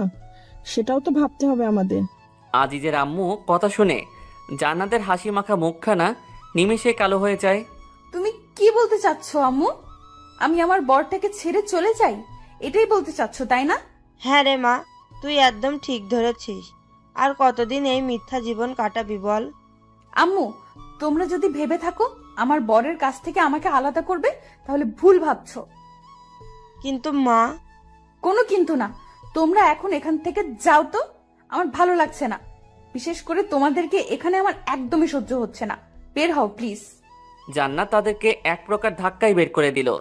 তারপর আজিজের মুখ সামনে মুখ এনে কান্না করতে করতে একটা কথা, এই 5 মাসে জান্নাত একটা দিনও কাঁদে নাই। প্রথম দিন বাদে সে আজিজের সাথে থেকে নিজেকে সুখী মনে করত। আজকে প্রথম কান্না করছে। বর, হাই বর, তুমি ওদের কথা শুনেছো? ওরা তোমার কাছ থেকে আমাকে কেড়ে নিতে চায়। আমাদেরকে আলাদা করে দিতে চায়। তুমি না বলতে আমাদেরকে কেউ আলাদা করতে পারবে না, যে আলাদা করতে আসবে তুমি তার হাত পা ভেঙে দিবে। তাহলে এখন চুপ করে আছো কেন? চলো না আমরা দুজন মিলে ওদের হাত পা ভেঙে দিব। ওঠো না গো বড়, ওঠো। ও, এখন আমি বুঝতে পেরেছি তুমি তো এখন আর আমাকে ভালোই বাসো না, তাই না? তাই তো কিছু বলছো না, তাই না? ঠিক আছে, তোমার কিছুই করতে হবে না। যে আমাদের আলাদা করতে আসবে আমি একাই তার হাত পা ভেঙে দিব। জান্নাত আজিজের মুখের কাছে মুখ এনে এগুলো বলছে আর কান্না করছে। জান্নাতের চোখের পানি আজিজের মুখে গিয়ে পড়ছে, কিন্তু আজিজ যেমন ঠিক তেমনই আছে। জান্নাতের কথাগুলো যেন সে শুনতেই পাচ্ছে না। একসময় জান্নাত হুট করেই ডাক্তার ডাক্তার বলে চিৎকার করে ওঠে। জান্নাত অনবরত কেঁদে চলেছে। জান্নাতের চোখের পানি তার গাল বেয়ে গড়িয়ে আজিজের মুখের উপর এসে পড়ছে। জান্নাতের চোখের পানি এক ফোঁটা আজিজের চোখের উপর পড়তেই আজিজ চোখ টিপে দিয়ে ওঠে, সাথে হাতটাও হালকা নাড়িয়ে ওঠে। জান্নাতের চোখ আজিজের চোখের দিকে পড়তেই জান্নাতের মুখে হাসি ফুটে ওঠে। হ্যাঁ বর, তুমি তোমার চোখটা মাত্রই নাড়ালে, তাই না? তার মানে তুমি আমার কথা শুনতে পাচ্ছ, তাই না? কি হলো, কথা বলছো না কেন?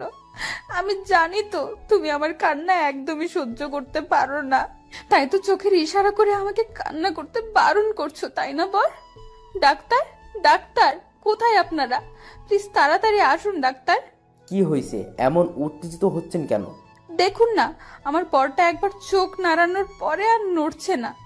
আপনি প্লিজ উত্তেজিত হবেন না, আমাদের দেখতে দিন। How is possible? মানে তুই কি বলতে চাচ্ছিস? ক্লিয়ার করে বলতো দোস্ত। দ্যাটস মিরাক্কেল দোস্ত। আজিজের নার্ভে ধীরে ধীরে সজাগ হয়ে উঠছে দোস্ত। আমরা এর থেকে এখন ভালো কিছু আশা করতে পারি। মিসেস জান্নাত, আপনি যদি চান তাহলে আজকেই আমরা একটা রিস্ক নিতে চাই। ইনশাল্লাহ এতে কাজে দিতে পারে। জান্নাতের মুখের ভাষা যেন হারিয়ে ফেলেছে। কি বলবে কিছুই ভেবে পাচ্ছে না। ধীরে ধীরে জান্নাত ফ্লোরে বসে পড়ে। অতি সুখে আর অতি দুঃখে এই দুই সময়ে যেন মুখের ভাষা হারিয়ে যায়। জান্নাতেরও তাই হয়েছে, তবে এটা দুঃখের জন্য না, এটা অতি সুখের জন্য।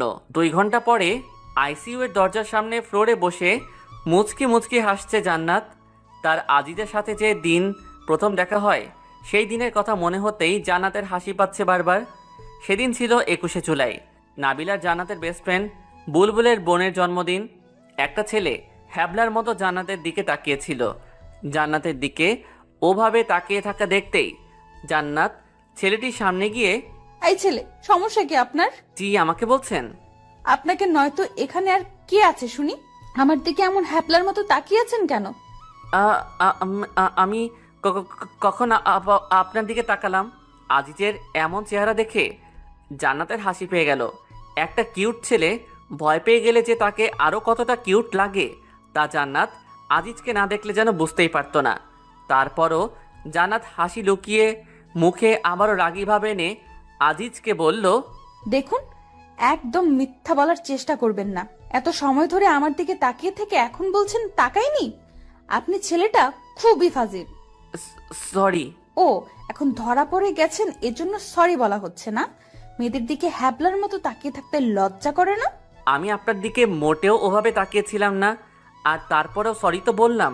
তার মানে আপনি বলতে চাচ্ছেন আমি মিথ্যা বলছি, আর সরি বললেই কি সব সমস্যার সমাধান হয়ে যায় নাকি? দেখুন মিস, আপনি কিন্তু এমনি এমনি ঝগড়া করছেন আমার সাথে। কি বললেন আপনি? আমি ঝগড়ুটে? আমি আপনার সাথে ঝগড়া করছি? আমি আপনাকে কখন ঝগড়ুটে বললাম?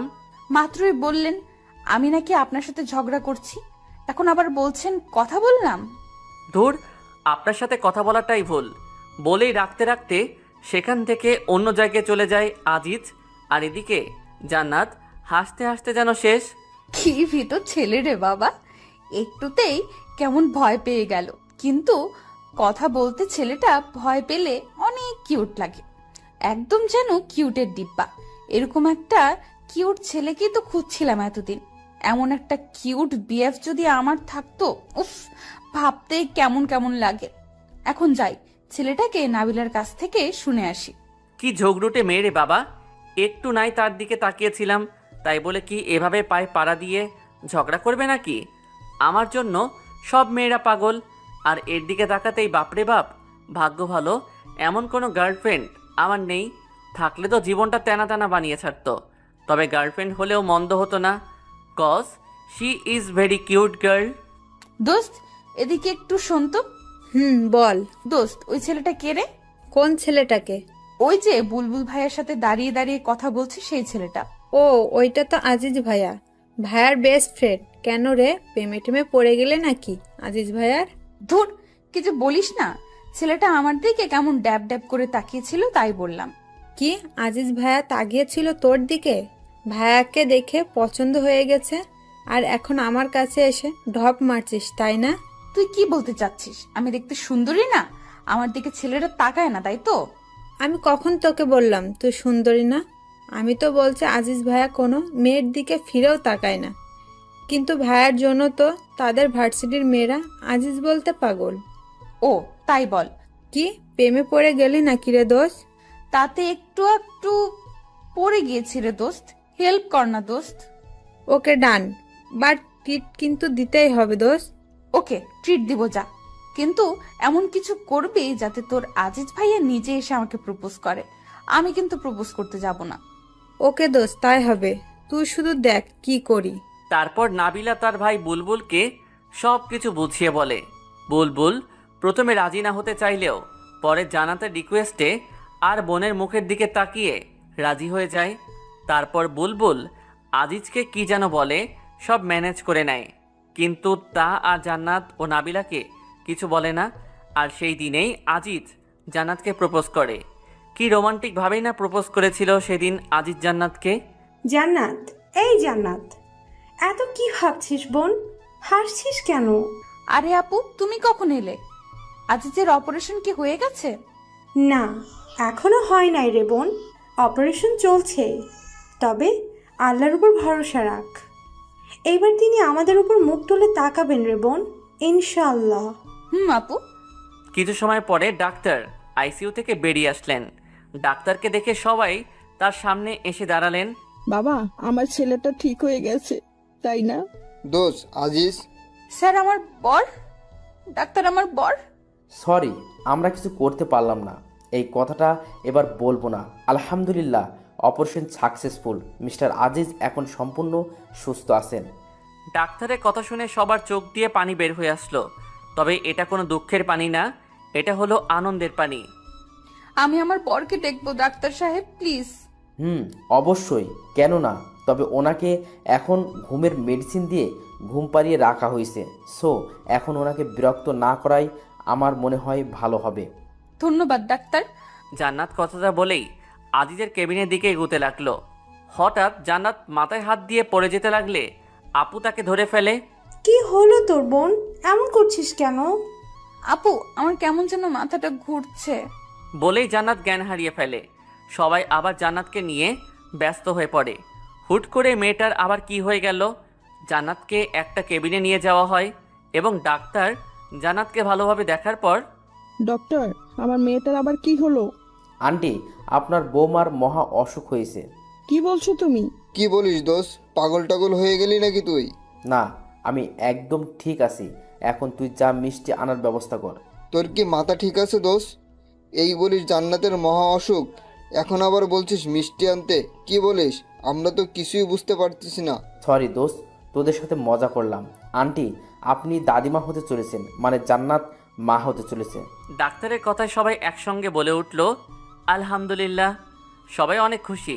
শালা এভাবে ভয় না দেখালেও পারতি, কতটা ভয় পেয়ে গেছিলাম। বাট ধন্যবাদ দোষ, একসাথে দুইটা খুশির সংবাদ দেওয়ার জন্য। বাবা, তোমাকে যে কিভাবে ধন্যবাদ দেব ভেবে পাচ্ছি না। প্রথমে আমার ছেলের সুস্থতার সংবাদ দিলে, এখন আবার আরেকটা। আমি দাদিমা হতে চলেছি। কি বলছেন আন্টি? এটা আমার কর্তব্য। তাছাড়া আমি আজিজকে নিজের ভাইয়ের মতোই দেখি, এতে ধন্যবাদ দেবার কি আছে? 6 ঘন্টা পরে আজিজ এখনো শুয়ে আছে। একবার জ্ঞান ফিরলেও তাকে আবারও ঘুমের ওষুধ দিয়ে ঘুম পাড়িয়ে রাখা হয়েছে। জান্নাত শুয়ে আছে আজিজের বুকের উপর মাথা রেখে। আজ জান্নাত যেন পৃথিবীর সবচেয়ে বেশি একজন সুখী। সে আজ একদম পরিপূর্ণ একটা নারী হিসেবে নিজেকে মনে করছে, কারণ সে আবারও তার স্বামীকে ফিরে পেয়েছে। তার সাথে সে মা হতে চলেছেন। জান্নাত আজিজের বুকের উপর শুয়ে থেকে একটা শব্দ শুনতে পেল, আউ। জান্নাত আজিজের দিকে তাকিয়ে দেখে আজিজ মনে হয় ব্যথা পেয়েছে। তাই জান্নাত যেই উঠতে যাবে তখনই আজিজ জান্নাতকে শক্ত করে জড়িয়ে ধরে। জান্নাত যেন এটা কখনোই আশা করে নাই। জান্নাত আজিজের দিকে তাকিয়ে দেখে আজিজ জান্নাতের দিকে ছলছল চোখে তাকিয়ে আছে। আমাকে ছেড়ে চলে যাচ্ছ? আজিজের কথা শুনে জান্নাত যেন নিজের কানকে বিশ্বাস করতে পারছে না। তার বর তার সাথে আবার কথা বলছে। জান্নাতের চোখ দিয়ে অনবরত পানি ঝরতে লাগলো। কি হলো বউ, আমার সাথে কথা বলবে না? ঠিক আছে, তুমি যখন আমার সাথে কথাই বলবে না, তাহলে আমি যেমন ছিলাম আবার তেমনই হয়ে যাব। এইবার মেয়েটাকে থামায় কে? আজিজের কথা শুনে জান্নাত আজিজকে শক্ত করে জড়িয়ে ধরে হাউমাউ করে কেঁদে দিল। আমাকে কষ্ট দিয়ে তুমি খুব মজা পাও, তাই না? তোমাকে এভাবে দেখে আমার এতদিন কতটা কষ্ট হয়েছে জানো তুমি? তবু আমি নিজের মনোবল হারাইনি। আমি জানতাম আমার বরটা একদিন ঠিকই সুস্থ হয়ে উঠবে। এই কয়েকদিনে একটা বারের জন্য তোমাকে আমার চোখের আড়াল করিনি। আর একবার আমাকে ছেড়ে যাবার কথা ভাবলে আমি নিজেই তোমার হাত পা ভেঙে দিব, এই বলে রাখলাম। আমার বউটা আমাকে এতটা ভালোবাসে? নিজের থেকেও বেশি। তোমার যদি কিছু হয়ে যেত তাহলে আমি নিজেই চলে যেতাম ওই না ফেরার দেশে। চুপ, একদম চুপ। আমার এই পেতনিটা থাকতে আমার কেউ কি কিছু করতে পারবে নাকি? আর আমি থাকতে আর আমার এই পেতনি বউটাকে কিছুই হতে দেব না রে। খুব বেশি যে ভালোবাসি আমার এই বউটাকে। হয়েছে হয়েছে, আর ন্যাকামি করতে হবে না। এতদিন আমাকে কষ্ট দিয়ে এখন আসছি এনে ভালোবাসা দেখাতে। ছাড়ো তো, আবার ব্যথা পাবে তুমি। না, পাবো না। আমি আমার বউটাকে কতদিন হলো আদর করি না, কিন্তু আজ আর ছাড়ছি না। কিছুক্ষণ চুপ থাকার পরে বর, উহ। আই বর। কি? আই বর, শোনো না। বউ, শুনেছি তো, বলো না। তুমি কি হতে চলেছো জানো? কি হতে চলেছি? তুমি বাবা হতে চলেছো আর আমি মা। কি? সত্যি বলছো তুমি? ধুর, মিথ্যা বলতে যাব কেন? আমি বাবা হব? আলহামদুলিল্লাহ। জান্নাত, তুমি আমাকে সব থেকে খুশি সংবাদ দিলে আজ। তো এখন আমার পাওনা আমাকে বুঝিয়ে দাও। কি চাও শুধু বলো। আপাতত এখন তোমার ঠোঁটটা হলেই হবে, আর বাকিগুলো পরে আমি নিজেই আদায় করে নিব। বাধা দিয়েছে কে? তোমার জিনিস তুমি বুঝে নাও। আমার জিনিস আমি নিবই তো। বলেই জান্নাত আমার ঠোঁটটা তার নিজের দখলে করে নিল। আমি যে একজন অসুস্থ ব্যক্তি সেই দিকে যেন জান্নাতের খেয়ালই নেই। সে নিজের মতো করে আমার ঠোঁটগুলো তার নরম কোমল ঠোঁট দিয়ে আদর করে যাচ্ছে। এ ভালোবাসা যেন শেষ হবারই নয়, অনেক দিনের জমানো তো, তাই একটু আর কি। ছাড়ার পরে উফ, আমি কিন্তু অসুস্থ। এতক্ষণ কেউ চুমু দেয় নাকি একটা অসুস্থ ব্যক্তিকে? ও সরি সরি, রাগ করলেন নাকি? আসো, আদর করে তোমার রাগটা ভাঙিয়ে দেই। বলে আবারও আমার ঠোঁটে তার ঠোঁটগুলো ডুবিয়ে দিল। মেয়েটার যেন চুমু খেয়ে তৃপ্তি হচ্ছেই না, আর মনেও হয় না আজ তার তৃপ্তি হবে বা আমাকে ছাড়বে। তাই আমিও জান্নাতের তালে তাল মিলিয়ে দিলাম। এখন আমরা এক অজানা সুখের সাগরে ভেসে চলেছি।